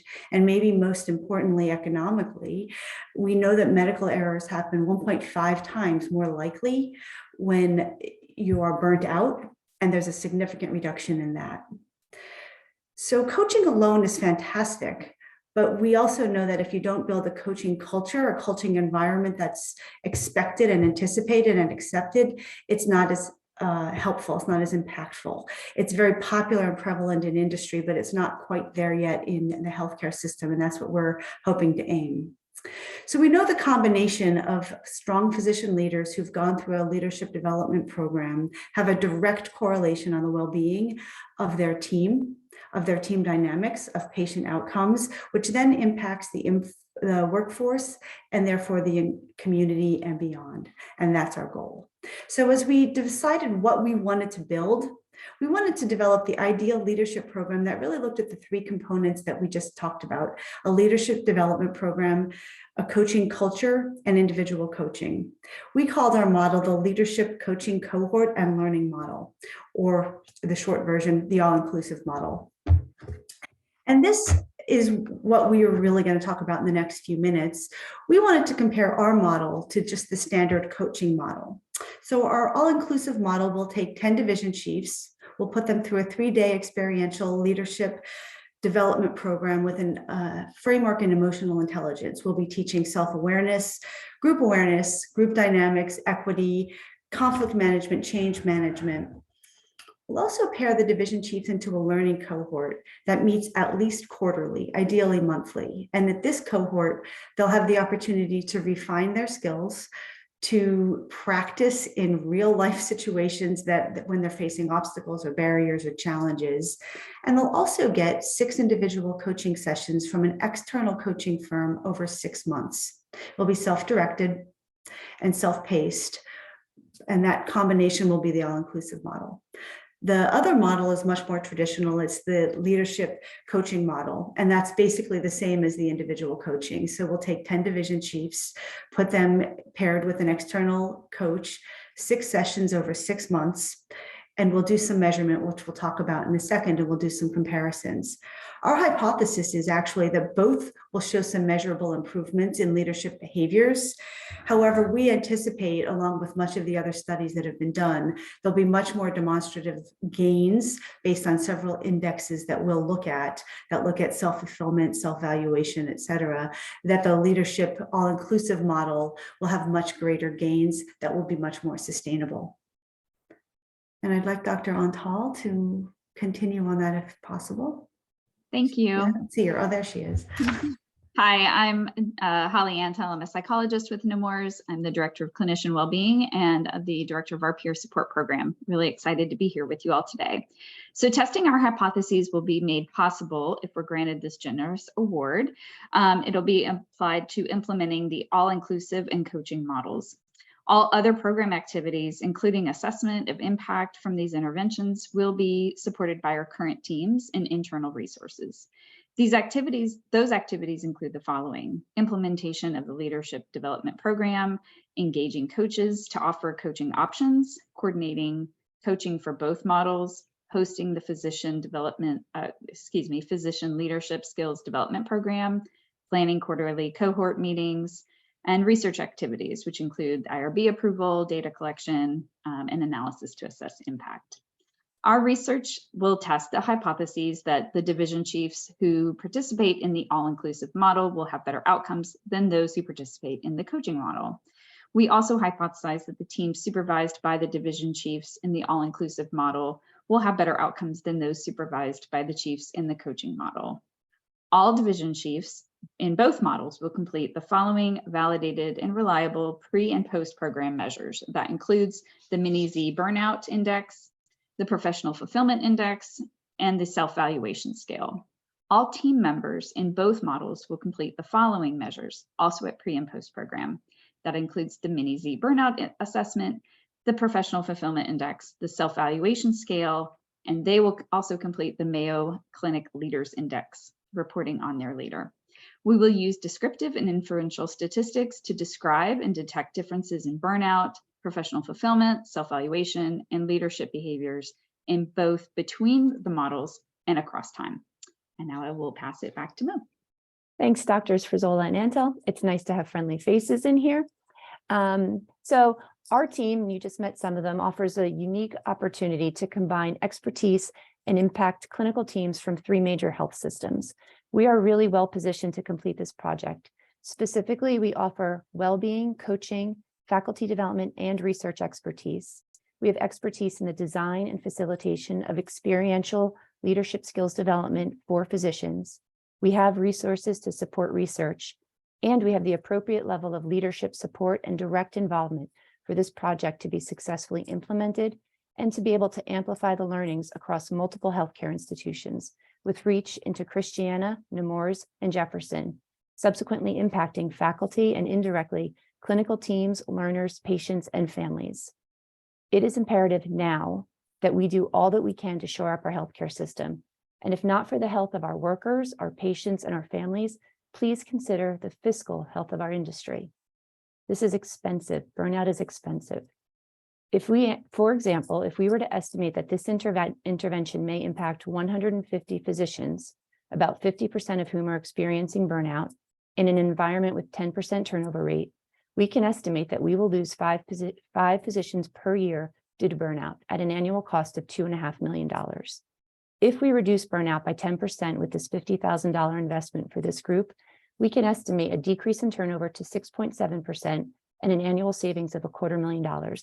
This is a 400% return on investment. Intentional leadership development in healthcare lags behind other business sectors. It is an empirically based, critically important step in the right direction. Establishing evidence-based innovative approaches to develop and support clinical leaders in a way that demonstrably impacts the well-being and professional fulfillment of those they supervise will have far-reaching benefits. And at the end of this, we'll have access to these models and data to better understand how to support division chiefs and the teams they supervise. This can be used to allocate resources in leadership development and to share broadly with other healthcare systems. Many of the pieces of this intervention are already available in different parts of our healthcare systems and can be organized and integrated, intentionally directed towards leadership support. This is a critical step in building sustainability in our profession. So I just want to leave you with one last image. If you go back to the koi pond, and instead of thinking about the individual fish, please think again about the pond and imagine tossing a stone into the water and appreciate the ripple effects. This is how I see this work. Ultimately, improving the health and well-being of healthcare workers is central to the most important outcomes of all, providing equitable, optimal healthcare for all of our communities. Thank you again for the opportunity to pitch you something we all care very much about. Thank you very much, Dr. Leffler and Dr. Antel and Dr. Frazola. Very much appreciated. I should mention for the audience as well that as Nemours serves as the Department of Pediatrics for Thomas Jefferson University as well, that this proposal is from TJU and Nemours and from Christiana Care.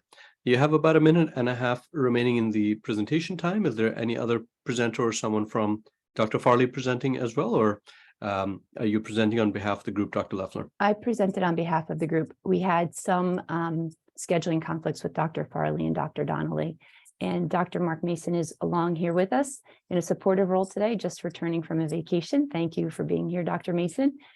He serves as a GME Wellbeing Specialist, a specialist in group facilitation, experiential learning, and well-being. So his collaboration and expertise has been very helpful. Very This good. is actually a joint brain product. Thank you. Thank you so much, Mark, for being here. Much appreciated. And you're welcome to add something if you'd like. Otherwise, we will go to our Shark Q&A. You're good? All right. Thank you, Mark. All right. Thank you. So we'll open it up for questions from our sharks. So Dr. Sani, we're gonna, this is a non-oncology one for once. So there you go. You'll be, hopefully we'll have some good comments from across the board here. So open for questions and comments from our shark team. Thank you. I think actually, Dr. Sani, you are first, so please go ahead. Sure, I'll be very quick. I think this is a very, very neat proposal. It addresses a very important problem that we're facing. And I agree with you that the benefits could have tremendous impact, not just from a patient care, but from a financial perspective. My question is, oftentimes the problem of burnout relates to a culture and practices that are deeply embedded in cultures of institutions or practices. And so I can easily see how this training for new hires, new positions, new departments, starting fresh it can make sense to me very easily. When you're approaching existing institutions, department chairs, heads, and you're looking to, in effect, change a culture, what sort of time frame are you thinking that you're going to be looking at for your pre and your post to really assess the benefit of your intervention? And how are you thinking through that? So I think I would like to start, but I also would love to hear if others on our team have a comment about that. One thing that we are working on slightly aside from this project is rethinking how we even approach leadership selection at Nemours and trying to select leaders in a more intentional way to build this type of a culture of leadership at Nemours. So that's one thing we're working on that's outside of the scope of this specific project. The other question you're asking is, if we have an established way of putting people into leadership roles, how do we know that they will be successful in learning new skills and bringing them into their role to hopefully shift the culture of wellness? Our response is based on the literature. What we know is that those who have some innate leadership capabilities can often learn emotional intelligence skills and implement them into their daily behaviors, that these are learnable, trainable, measurable types of skills and behaviors that leaders can adapt. And for the most part, I think our clinical leaders really yearn to be effective. And to do that, I think, would be excited to learn some specific skills around leadership development. I think what's different about our approach to leadership development is it's not tactical, meaning this is not learning how to manage a budget. This is really more, Mark, I'm struggling for exactly the right word, but a little bit more covert or psychological in nature, about really learning how to tap into your own strengths as a leader and opportunities for growth, and then really refining those opportunities through ongoing coaching. I think to add more of a specific timeline, I think you're right. The answer we may be off base on this, but most of the coaching literature and some of the leadership development show that a bare minimum session is 6 sessions, which is what we're offering, which would be 6 months. And quite frankly, some of that is financially based. We can't put everyone through it, but we expect within 1 year to see some measurable difference. Very good. Thank you so much. Dr. Fernandes, please go ahead. Great. I applaud you all for doing this important work, and I love how you've kind of crossed the whole developmental spectrum and involve physicians that not only are doing, well-being, infant, neonatal, onto adult, adolescent, and adulthood. So I applaud you for that. Each one of your organizations has done a lot of work regarding expanding the diversity of your workforce and especially building leaders in those areas. So how are you going to ensure that you get equal representation from diverse leaders when you're doing this assessment? I think that's critically important in developing future skills, and it's going to be different regarding not only their emotional intelligence, but really their stressors and needs. I guess I can take that unless maybe someone else does. This is, I guess you can call it a convenience sampling of division chiefs that will choose at first, and it will be a very intentional composition of 10 division chiefs across each cohort that will represent a broad and diverse pool of candidates. So there'll be a direct intentionality to the choices. And maybe Holly could answer this, but I've heard for a long time that pediatricians have a very, I'm not saying it's better, different skill set. They have to learn how to interact with kids as well as with parents. And do you anticipate that influencing your data or the leadership coaching, or even the impact that it's going to have on health outcomes and decrease in medical errors, that sort of thing? Any thoughts on that? It's just always stayed with me for decades when other physicians kind of talk about the skill sets that pediatricians have to have because they have to interact with different age ranges. Sure. While we're not directly assessing the impact of patient outcomes, that is always top of mind with the work that we do. Our well-being work is focused on the system and our providers and healthcare staff, but it's always with a focus on improving and maintaining high quality patient care. Luckily, we do have partners outside of the scope of this project, but Peggy Greco, who is the director of patient experience, collects data about that. We could always map that against in terms of looking at the divisions, pulling the data from the reports of patient feedback for those divisions, comparing them to divisions who do not have chiefs participating in the coaching sample. That's always available to us with our current resources. It's just not listed in the scope of the project. So I don't know if anyone else has a response to that, but that's my response. I think the only thing I would add is if part of your question was, are we a biased sample by being pediatricians at baseline? My answer would be probably not. Yeah, just a consideration. That's all I'm, because I was thinking about it and reflecting on it when I was listening to, the broad range of physician leaders that you're going to tap. So that's all. But you answered it perfectly. That's great. Thank you for that question. We have a couple more down the line here. I think Dr. George Weinstein is next, and then Dr. Levine, and then Dr. Swanson. So Mindy, please go ahead. Okay, so this is a very well-developed proposal by an obviously very talented team of investigators addressing a very important question, no doubt about it. So you partially answered my question, which is how confident are you that you're going to be able to recruit 20 division chiefs plus more for a control group into your study. And you mentioned that the enthusiasm would lead them to want to participate, but I wonder if you have any other ideas. These are very busy people, obviously. So how will you really actively be able to recruit them? I'll start from an idea that I actually will admit I stole shamelessly from Duke. At TJU, I'm sitting on several department reviews where all of the department chairs and chiefs are going through 360s.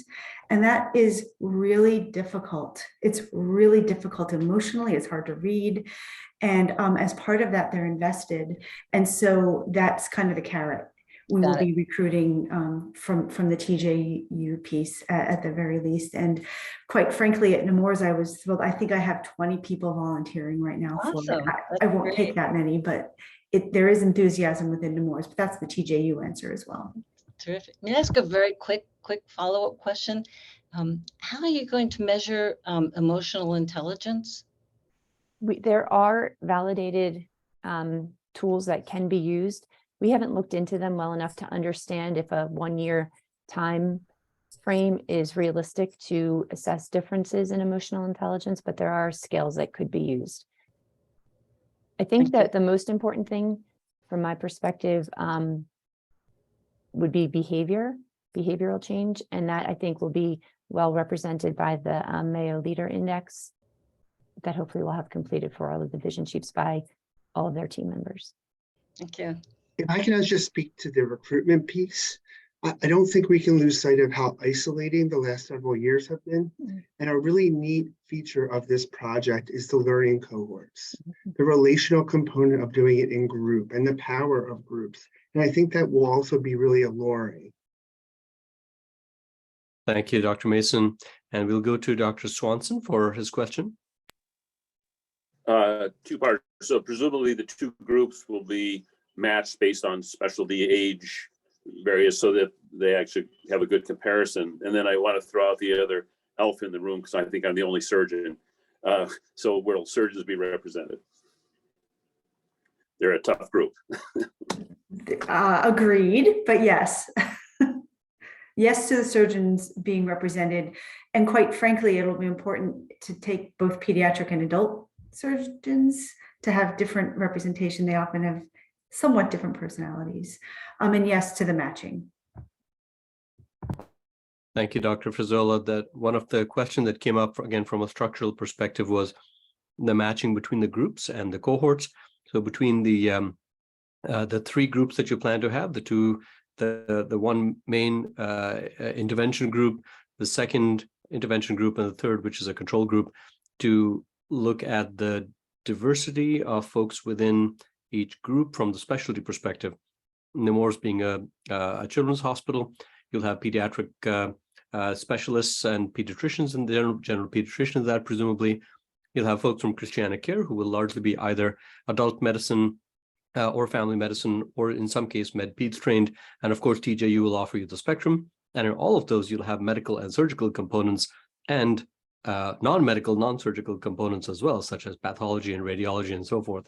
So do you have a sense of how you will be spreading out the specialty mix to ensure that differences you might see in your ultimate outcome are not due purely to the types of specialists that you have cohorted into these three groups? Holly, do you want to take a stab at that as our research person? Sure.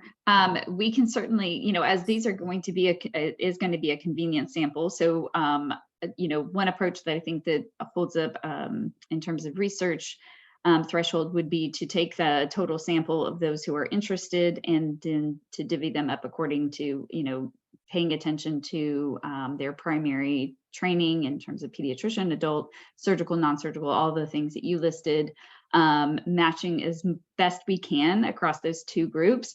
A control group, if you wanted to compare a control group, can easily be obtained because that can be secondary, and we can get volunteers through that more easily because the commitment is lower. But yes, we can certainly be matching based on those who present and are willing to participate in the study. Very good. Thank you very much. I think that's most of the shark-related questions, and we're going to see if there's any members of the audience who have any additional questions for us. Please, you can enter them in the chat, or you can simply speak up, whichever you like. And if not, we certainly will have a couple of extra minutes here, it looks like, for any additional shark questions, if they want to take any audience time for that as well. So yeah, please go ahead. Yeah, Dr. Levine, please. Oh, great, thanks. This is a really cool study that's very resource intense, having such cohorts trying to corral leaders who probably have less burnout than clinicians, but they still have some burnout. But then this study, looks like the tools that you're using are probably complicated as well. Have you thought about the statistical analysis that goes into all this? This is a lot of data points and a lot of work. I think it's very cool and I love it because it really may lead to better leaders and then decrease burnout and then better clinicians from those leaders. So I think the ripple down effect is awesome, but the way you're going to prove that I think is going to be hard because you have a lot of different tools and a lot of data points. And I would even consider, although to make it much more complicated, a fourth pseudo control of clinicians, because you have, you know, a control group of just regular leaders, and then you have the leaders doing one course and then the big course. But they all may not have as much burnout. You may not be able to show as much variation. You throw the clinicians in there and then you got a real curveball. But those are my comments if you want to discuss. Thank you. Thanks, Dr. Levine. Oh, sorry. I was just going to say that I appreciate that, and I think that the curveball we would plan to look at some of that clinician specific data for the cohort. The measures that we're using, it sounds like a lot. They're relatively short, which is a good thing. Like less than a total of 20 questions probably between the three, and I think one of the things that we're very grateful for is we bring a lot of resources to support this work. We do have some staff who can really help with the putting the infrastructure in place and doing the coordinating and planning and data collection, and really help with the hard work. Great. I cut you off, Holly. Oh, I was just going to add, in terms of the research assessment piece, we do have research assistants available to us.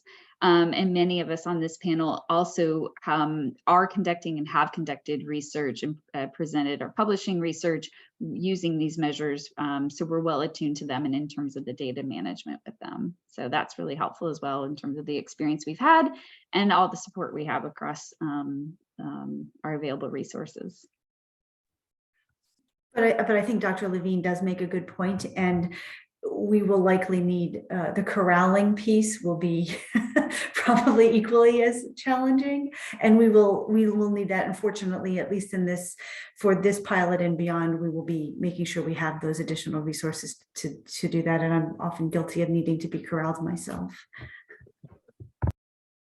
Great, thanks. Very good. Well, thank you very much for the Q&A there. And any final thoughts or questions? I'm just looking around the judges room and the audience here. I think we have covered everything here. Thank you very much to our presenters and to our judges and the audience for the wonderful questions.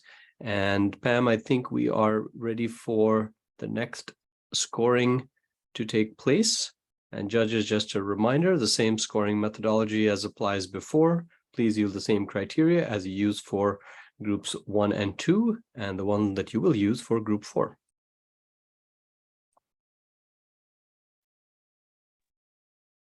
The scoring link will be available just momentarily. Okay. There you are. Thank you, Pam.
And as before, we'll ask the judges that as you complete your scoring, if you would raise your hands, please.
Very good. We have affirmatives from all the judges. Dr. Levine, once you are done, you can give us a verbal, or it looks like Dr. Levine is done as well. Excellent. Well, thank you very much, judges and presenters for group 3. And we'll ask you to lower your hands if you would, and we'll go to the next session. So it's wonderful that in our theme of population health that we are seeing such a broad array of programs, and many of them do focus on cancer as a major population health issue, but we have a wonderful diversity of programs represented here today. The final presentation from Group 4 is titled Reduced Disparities in Breast Cancer with Personalized Prevention in Delaware.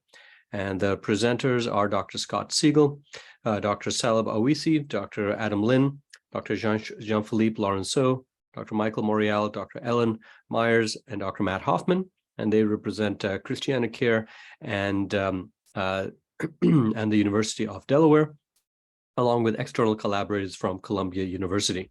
I believe Dr. Scott Siegel is going to present for the group, or at least take the lead. Scott, is that right? Yes, I'll be representing the group today. All right, very good. And Pam will give us a time signal as to when to start. Thank you and good luck. Thank you. Dr. Siegel, you can begin. Okay. Well, thank you for the opportunity to present our project titled Reducing Disparities in Breast Cancer with Personalized Prevention in Delaware. I will be representing my group today. Many of my collaborators are busy either in clinic or traveling or teaching.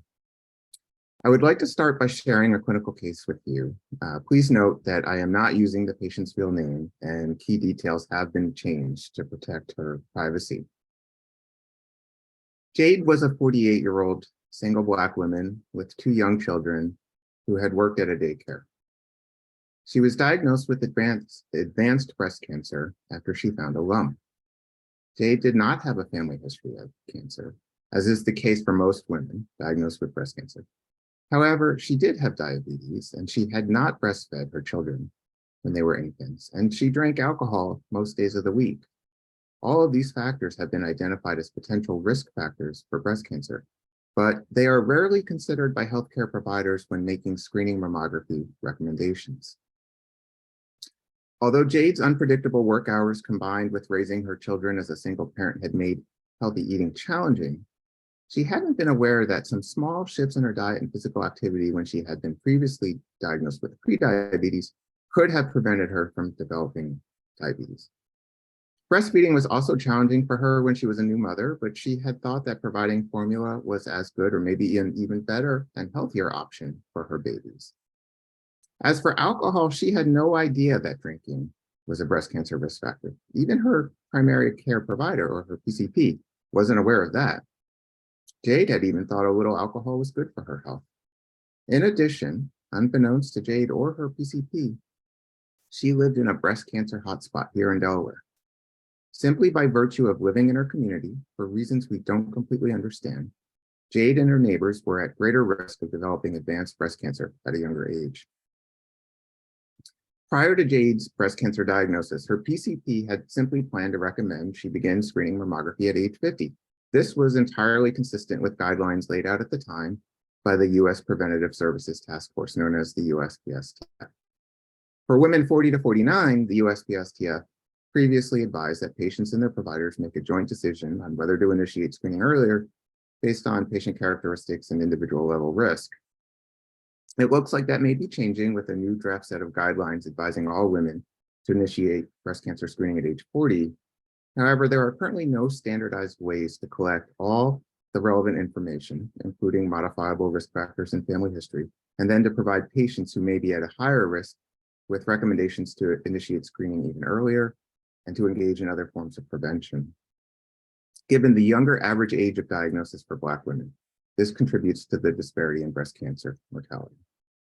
Sadly, Jade died from her breast cancer a couple years after her diagnosis, in the prime of her life, leaving behind her young children. As the statistics bear out, her story is all too common.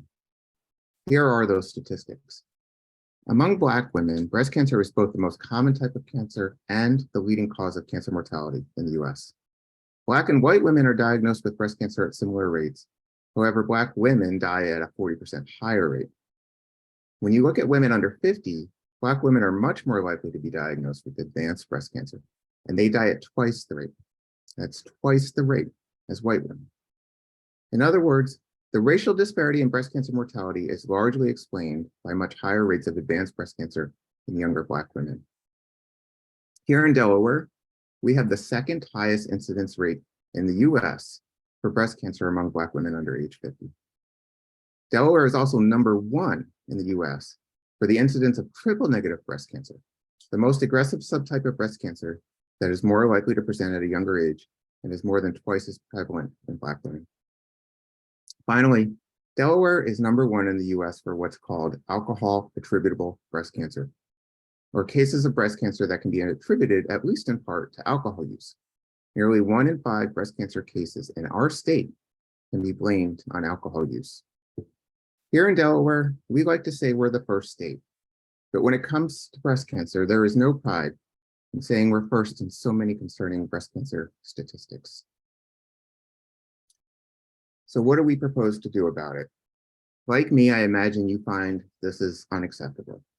And the good news is we don't need to accept this. We can do much, much better. Our project aims to improve upon existing risk prediction models so we can identify younger women who are at an increased risk of developing breast cancer. Once we identify these women, we will be in a better position to improve primary care by targeting potentially modifiable risk factors and improve secondary prevention by recommending enhanced screening approaches where indicated. However, of the multiple breast cancer risk calculators currently available, only one has been validated in Black women, which was actually only validated a couple years ago.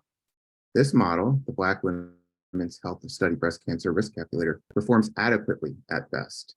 We believe there is an opportunity to significantly improve breast cancer risk prediction for younger women of color. Our project will take place in 2 phases.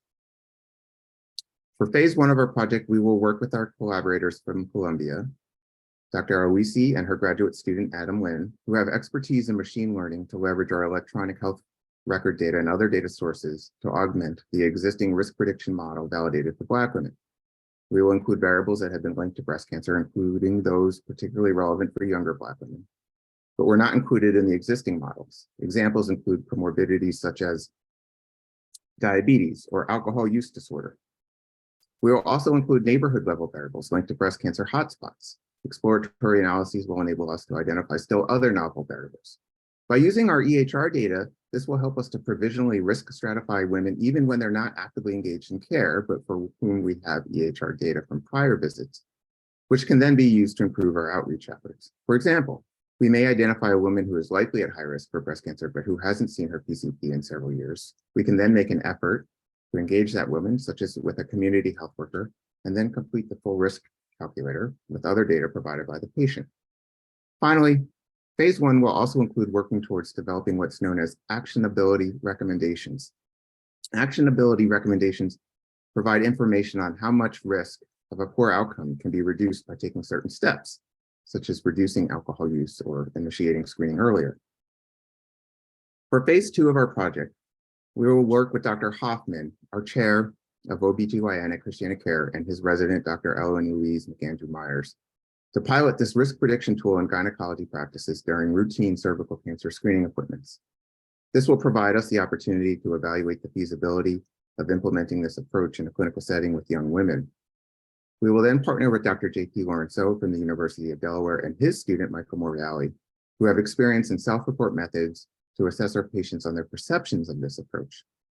In particular, we are interested in learning about the best ways to communicate risk information and whether providing those actionability recommendations improves patient adherence to prevention guidelines. The patient perspective is a critical part of successful implementation that has often been neglected in prior risk prediction research. To conclude, there is nothing inevitable about cancer disparities. We know that most of the racial disparity in breast cancer mortality can be explained by higher rates of advanced breast cancer in younger Black women. Existing breast cancer screening processes may disadvantage Black women, but we can do better to identify those women at greatest risk, who are disproportionately Black women, and improve primary and secondary prevention. This very approach could have detected Jade's breast cancer at an earlier, more treatable stage. Arguably, it could have even potentially prevented her breast cancer in the first place by addressing modifiable risk factors. I hope you'll join us by supporting this project for the sake of all the women like Jade in our community whom we can still help. Thank you, and I'd be happy to take questions.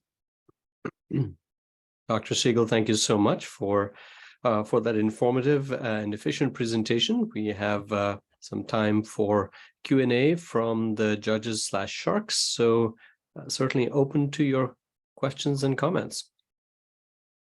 I think first one is from Maria Palazuelos. Maria, please go ahead.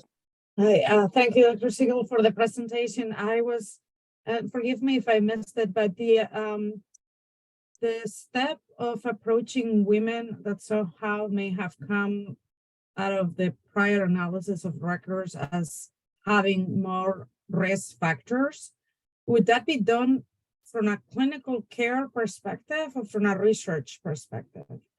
Basically, is the research team going into records and just validating the tool available for assessment in Black women through the records, or intentionally looking for patients that may be at higher risk according to that model? So our hope is to actually improve upon the existing model. The existing model was validated in Black women, but the risk prediction performance is better than chance, but not by much. And so we think there's an opportunity to improve that performance by including other variables that weren't considered, but have been shown in prior research to be risk factors that are particularly relevant for younger Black women. And we want to do that by using existing EHR data. So it's not as if we're going to recruit new patients for the development of this improved model. The nice thing about being in Delaware and at Christiana Care and in our cancer program in particular is that we provide a large share of the breast cancer care in the region. And we have a large amount of data that allows us to even contemplate these types of analyses. And not only do we have a large number of cases with links to the overall EHR, but we know that from prior research that this represents upwards of 85–90% of breast cancer patients in our catchment area, and that they are representative in terms of our catchment area. So we see patients from all different demographic and socioeconomic groups. So it really puts us in a unique position. Not many healthcare systems can claim that, in a unique position to be able to revalidate the model that was previously developed, but then can we improve upon that by including these other risk factors?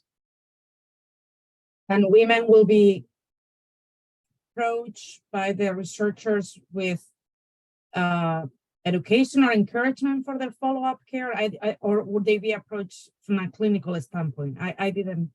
So there's two phases. Phase one is going to be entirely based on secondary data analysis. So we're not approaching women for that. For phase two, we're going to approach women in a GYN practice during a routine cervical cancer screening and approach them and say, would you like to participate in this? And this will be a relatively small pilot to say, upon completing this risk assessment, we can provide you some guidance. You are of average risk. Here are the recommendations based on that. You may be at above average risk. Here are additional things that you can consider, whether it's around screening or here are some potentially modifiable risk factors that you may want to address. Anything from these metabolic factors like diabetes or alcohol use, The other nice thing about working with women at a younger age, because cervical cancer screening starts in their 20s, is we have the opportunity to be involved prospectively. So maybe women who eventually have children, we can be there to support them in other ways, such as breastfeeding, or women who haven't yet developed diabetes but are at risk of it, we can engage them in other interventions that prevent the development of diabetes. So much of breast cancer screening to date has been focusing on women at age 50 and up. But as I described, by then it's often too late to go after these higher risk cases. Thank you. Thank you very much. Thank you, Maria. Dr. Fernandez, please go ahead. Hi. So in follow-up to what Mindy asked, Maria asked, I'm sorry. I was curious, are you planning to use in phase 1, it would be de-identified data or limited data sets to gather information on different potential risk factors and their association with development of breast cancer? Is that what you're proposing? I just wanted to understand phase 1 better. So phase 1 would be to use the data from the EHR. So yes, so when we're collaborating with our machine learning colleagues, it would be de-identified, but we have the necessary data to complete the existing the model that's already been validated, so we can populate those variables, but we can also include additional variables that were not in the model, see if that improves upon performance. Right. No, that's perfect. That's wonderful. And then how do you have tools in place that if a woman is at particular high risk of developing breast cancer, tools to help them with either access or guidance, whether it's foods or access to, healthy foods, alcohol, decrease in, do you have those kind of tools and can you comment on that? Yeah, so fortunately, through our cancer program and then through the larger Christiana Care system, we have a multitude of interventions, and it would really depend on the specific need. So for someone with food insecurity, we know we have, through our Office of Health Equity, community health workers who work with our patients to access food pharmacies, for example, or social workers who make sure that our patients are signing up for the programs, safety net programs for which they're eligible. On the breast cancer side, we have navigators who can facilitate patients getting into screening or genetic testing, which is available on site as well.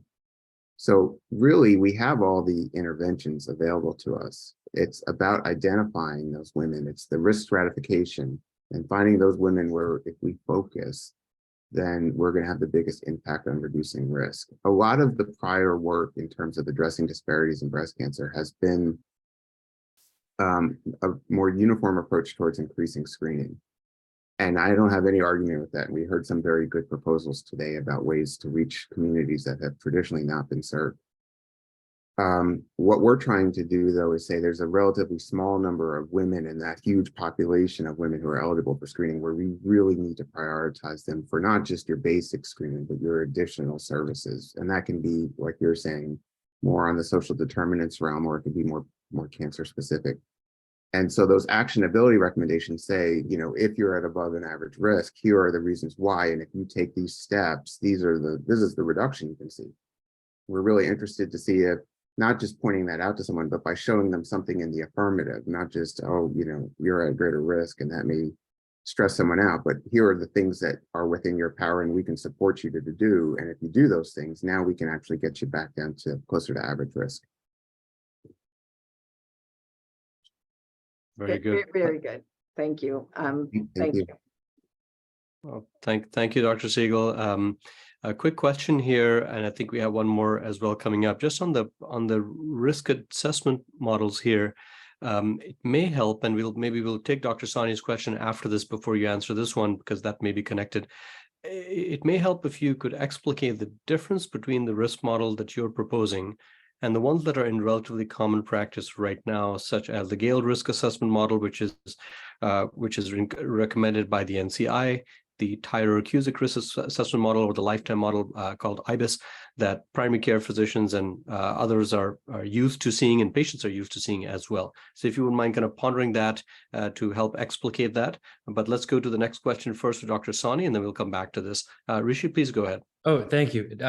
Thank you, Dr. Siegel, for reviewing a great project idea. This is a very important challenge that we face. And unfortunately, the statistics that you quoted, I see on a near daily basis in clinic, and it is a very real problem here in Delaware with young women with aggressive cancers and suboptimal screening and awareness. Machine learning, I think it's fascinating. I think there's already some good data that's been published on the use of machine learning and potentially being better than our traditional clinical risk calculators that we use for all of the things that Dr. Khan, you just mentioned, you know, the Tyrer-Cuzick and the Gale, and looking at lifetime risk and 5-year risk, and they all have their imperfections and may not be, as you stated, Dr. Siegel, validated for certain populations of women. So one of my questions I think you just answered, which was, is the machine learning able to pick up not just risk of developing breast cancer, but risk of harboring a germline mutation? And it sounds like, yes, that is expected to be part of that. So the risk of the germline mutation, there are actually risk calculators that have been developed just to predict that, right? So what we're trying to do is predict overall breast cancer risk, in particular advanced breast cancer risk at a younger age. To do the germline mutation work, that's largely based on the inputs of family history. And actually those models function very well. So the existing models that we hope to improve upon will add to additional data already that would be included on family history. The point I made in Jade's case is that, you know, as you know, it's a small minority of breast cancer cases where we have a known family history. Right. And also when we do the genetic testing, a small minority of cases where there's at least a known genetic contribution. So it's incredibly important to detect those cases when they come up. And we have very reliable ways to do that. But for the 80+% of cases where that's not really apparent, we need to better identify these other risk factors, if that makes sense. Yeah, no, absolutely. And then for phase 2, for those women, and I understand it's planned as a small pilot, but for those women that are identified as high risk, so I think it's great that there may be some modifiable risk factors that you and your team will educate them on, that they can take some ownership in trying to. But as far as the other sort of standard of care things that we think about, like incorporation of MRI or chemo prevention, are those things going to be addressed sort of as per standard of care? And that's not something that's going to be written into your protocol or studied, right? That's just standard of care. Right. So fortunately, you know, there are well-established guidelines that for women at a certain risk threshold, here are the recommendations as endorsed by multiple medical organizations. And so we're not going to tamper with that. What we're just trying to do is better categorize which category someone falls into. Our concern is in the current state, a lot of these women who actually are eligible for those higher standards of care are just not getting directed that way. Thank you. And then Omar, to your question, what is different about what we're proposing compared to the existing models? So I'm a psychologist and a behavioral scientist by training and background. And so this certainly biases my perspective, but in a lot of the existing risk prediction models, we're not really taking into account these other factors like diabetes, like alcohol use, breastfeeding, yes, and reproductive factors, yes, and maybe BMI and family history, certainly. But some of these other behavioral risk factors, which actually only research in the last 5 or so years has really borne it out, you know, has been lacking, and where it has been included, I would argue that it hasn't been measured incredibly well. And so by including those factors and then improving the measurement of them, and then in addition, by using other EHR variables that may be proxies for those variables, I think we can get better inputs on the behavioral contributions here. And then the other entirely novel thing that I have never seen done in breast cancer risk prediction is looking at area level factors. We've done quite a bit of research and identifying hotspots in our state. You know, I already reviewed that Delaware leads the US in so many concerning ways, but that's not uniformly true. We see that there are areas where we see hotspots, so even higher rates of triple negative breast cancer or higher rates of women being diagnosed with breast cancer under 50 than you would see other parts of the state. And so we have done follow-up studies to that to say, what is it about these areas that differs, whether it's environmental exposures or the built environment, neighborhood deprivation. We've looked at that, and we can use those variables too as entirely novel inputs as well to try to improve on our risk prediction. The hope is that this project gets us going. The expertise you need to pull together to pull this off is top notch. You know, we have a unique opportunity with the data available to us. And then by partnering with so many top level consultants and collaborators, we can actually get really strong preliminary data that it's our hope would then support a larger application to go further, to go beyond just the pilot in the practice. And, you know, we would love for DHSA support in terms of being a springboard for us to get that going and really allowing us to work across the state.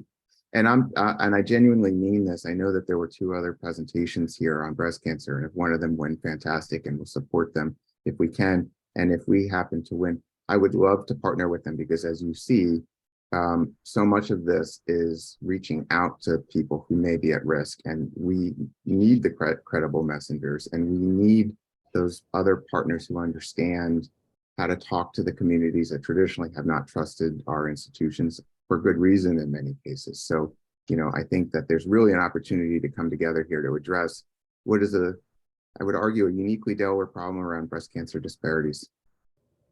Well, thank you, Dr. Siegel. Very helpful. And just to clarify again that your intent isn't with the improved model to displace necessarily or immediately the existing model in very widespread use, such as Gale and Tyrer-Cuzick. And you're not going to get the NCI to put the Siegel model up there in front instead of the Gale model tomorrow, but you are trying to improve the state of the science and develop, as you said, a uniquely Delaware solution to start with, and to hopefully pilot it and test its validity across that population. Would you say that's accurate? I would say that's accurate. And if you read up on the history of the Gale model or the other models you referenced, they have all gone through multiple updates over the years. So it's not like they're frozen in time. If we identify a variable or 2 or 3 that actually improves upon performance in a significant way, and we disseminate our findings and others validate that independently, I'm sure that they would adopt those variables as well. Very good. Thank you very much. Dr. George Weinstein next. Thank you. Yeah. Thank you for that compelling presentation, Dr. Siegel. Your commitment to this terrible problem is noteworthy. So my question is about phase 2. And if I understand this correctly, you're going to be recruiting subjects from an OB-GYN clinic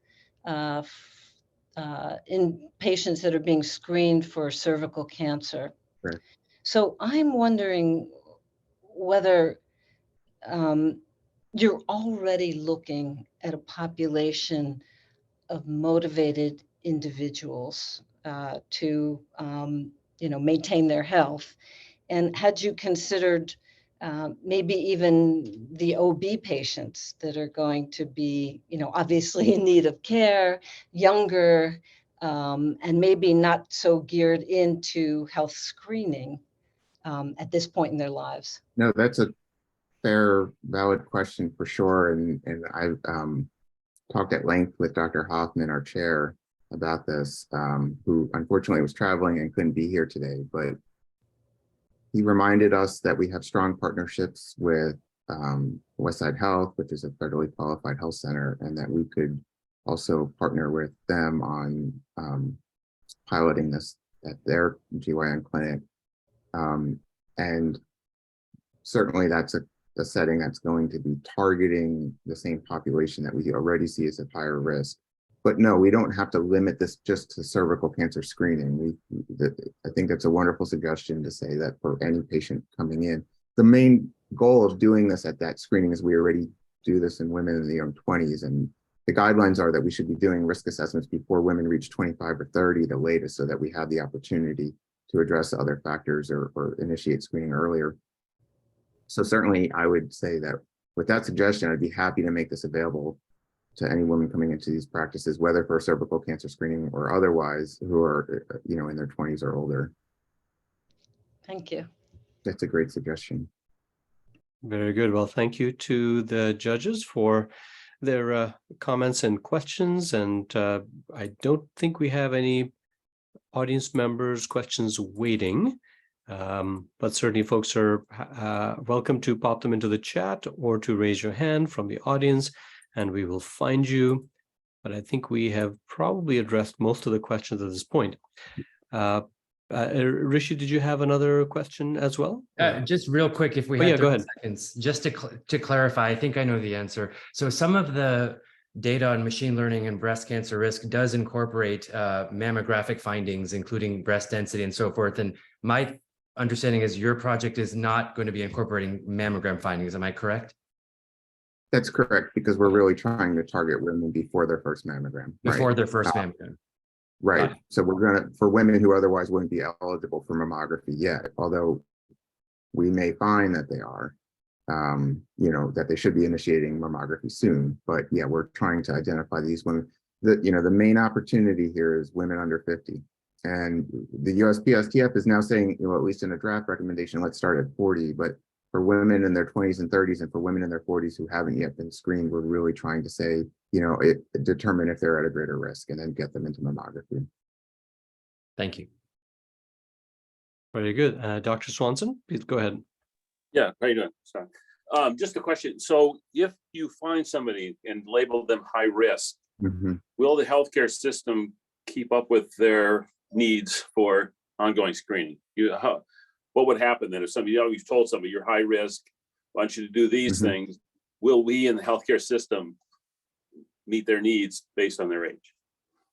Yeah, no, it's a great question. And if you don't do that, then it's sort of, almost pointless. But we do have a high-risk breast cancer registry already established in our cancer program. Typically, that's revolved around genetic testing and hereditary information, but we can expand that to include women who are high risk for non-hereditary reasons and make sure we're prospectively tracking them.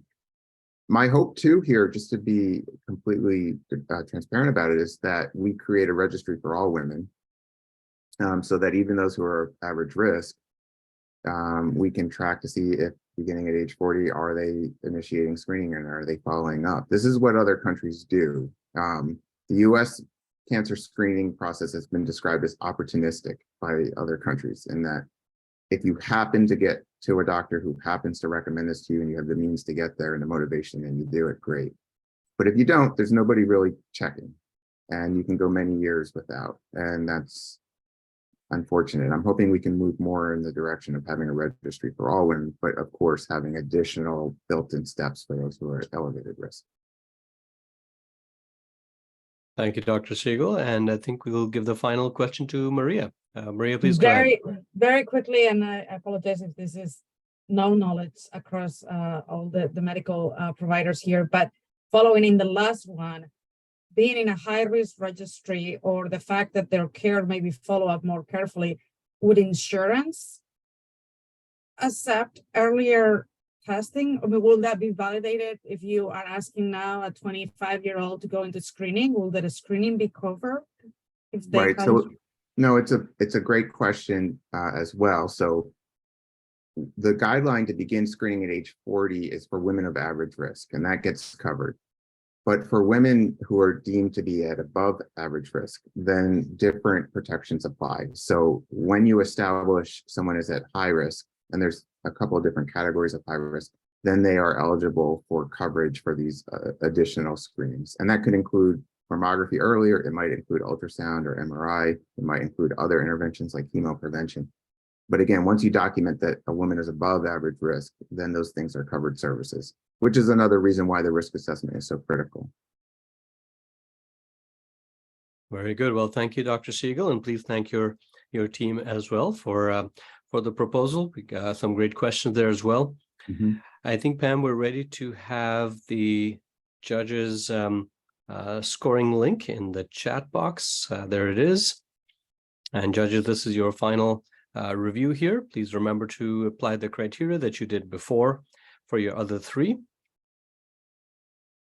And go ahead and raise your hands when you are done your scoring for group 4.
Okay, so we have Vicky, Rishi, John M, John S, Maria, Mindy, Brian. I think everyone has scored. Very good.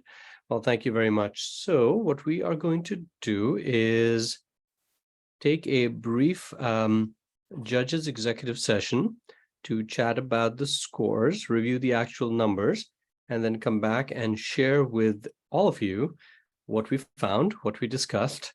And hopefully by then, unless there's a deadlock winner, which will mean staying here for 2 to 3 more hours for a runoff. No, I'm just kidding.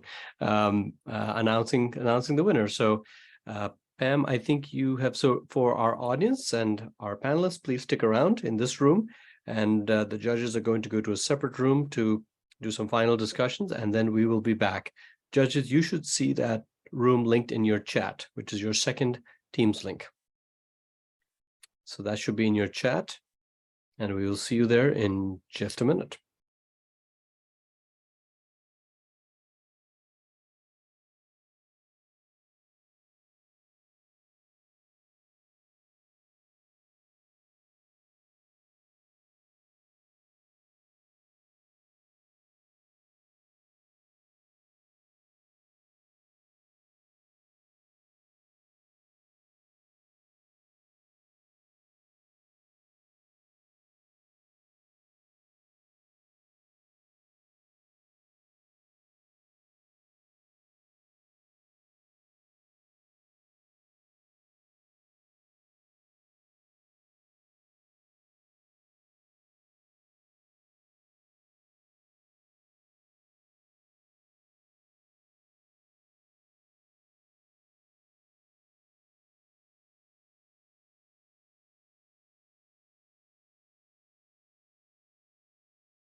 So Pam, I think we have to, do we have to leave the Zoom chat to go to the Teams chat? Is that right?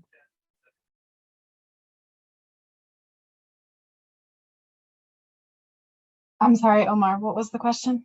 I'm sorry, do we have to leave the Zoom chat, leave the Zoom room to go to the Teams chat so that they don't remain both open at the same time? I'm not sure if it'll kick you out of the Zoom. It may be best, and then I am prepared to include a link for everyone to come back into the Zoom if that's easiest. Very I would good. recommend that everyone ensure that their Zoom is muted though, if they're staying Zoom. Yes, I think we should leave the Zoom to be completely safe, but yes, if you want to stay in the Zoom, just please mute it, then we'll come back to the Zoom chat. Thank you.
Dr. Khan, the judges panel should be elevated at this time, and then I'll Yes. go ahead and elevate the teams as well while that you and the Okay. judges provide feedback and discussion. All right, very good. And hopefully the teams can hear us at the same time. So You're muted.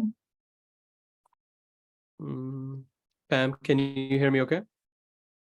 You sound good. Brian, can you hear me? Yep. Okay, perfect. Very good. So thank you to everyone. Thank you to I'm still the not judges. hearing. Pam, can you hear me okay? No? No, maybe not. I can.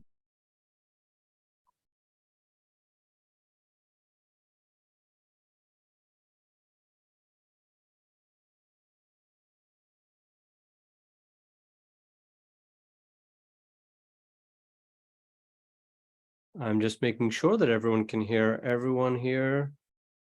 I can hear you. Okay, great. Excellent.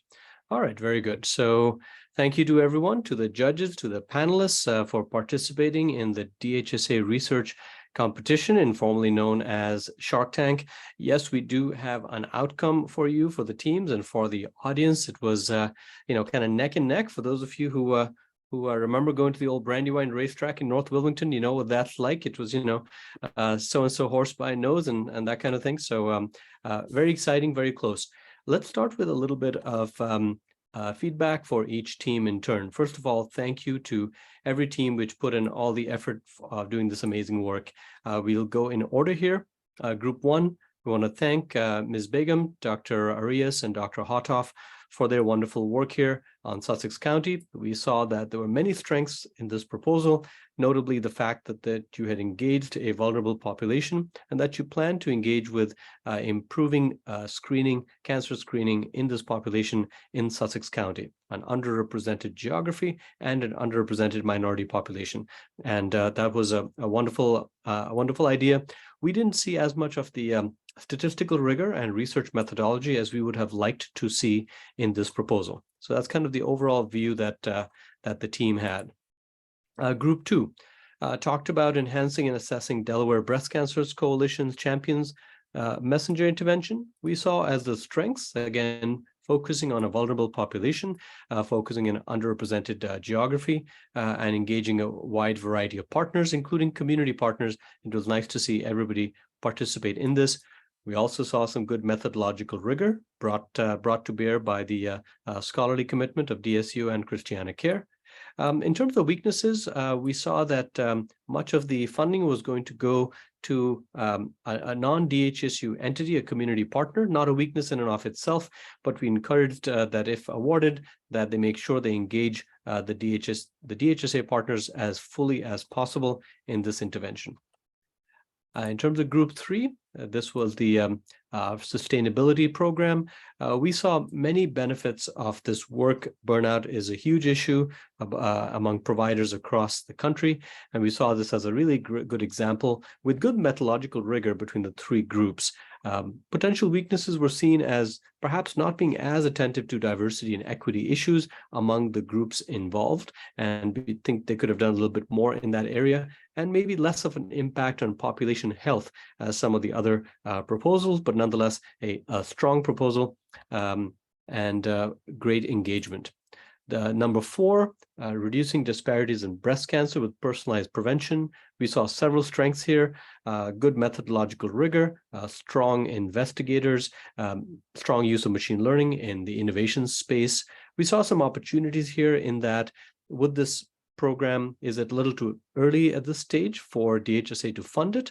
Much of the funding was going to go outside DHSA institutions. Almost the entire budget was going to go to a non-DHSA institution. And if it was successful, would it be able to have sustainability in becoming a standard model for breast cancer risk assessment? And would health policy be able to keep up with it in terms of paying for those extra procedures? So those are some of the opportunities we saw. Overall, very, very close scoring. The winner of this year's Research Shark Tank is Enhancing and Assessing Delaware Breast Cancer Coalition's Champion Credible Messenger Program. Congratulations, Dr. Dillard, Dr. Siegel, Dr. Bittner-Fagan, and Dr. Brian McNaughton. Please give our colleagues a big virtual round of applause. Thank you. Wonderfully done. Dorothy, we have I think you're here from the group as well as perhaps some others as well, but congratulations. Really wonderful project. We do have some feedback, of course, for the team, which Pam will convey to you in due course. But overall, wonderful program. We were fortunate to have 3 great programs actually today. Our breast cancer, one of the biggest pieces of feedback the judges have was really collaborate with the others as well. Several of the best ideas you saw from the other programs, whether Latino populations in Sussex or using a breast cancer risk assessment model, could actually be potentially you could take some great ideas from them and collaborate with them, especially in a state like Delaware. So congratulations, Dr. Dillard, and we'll turn it to you for any comments you may have.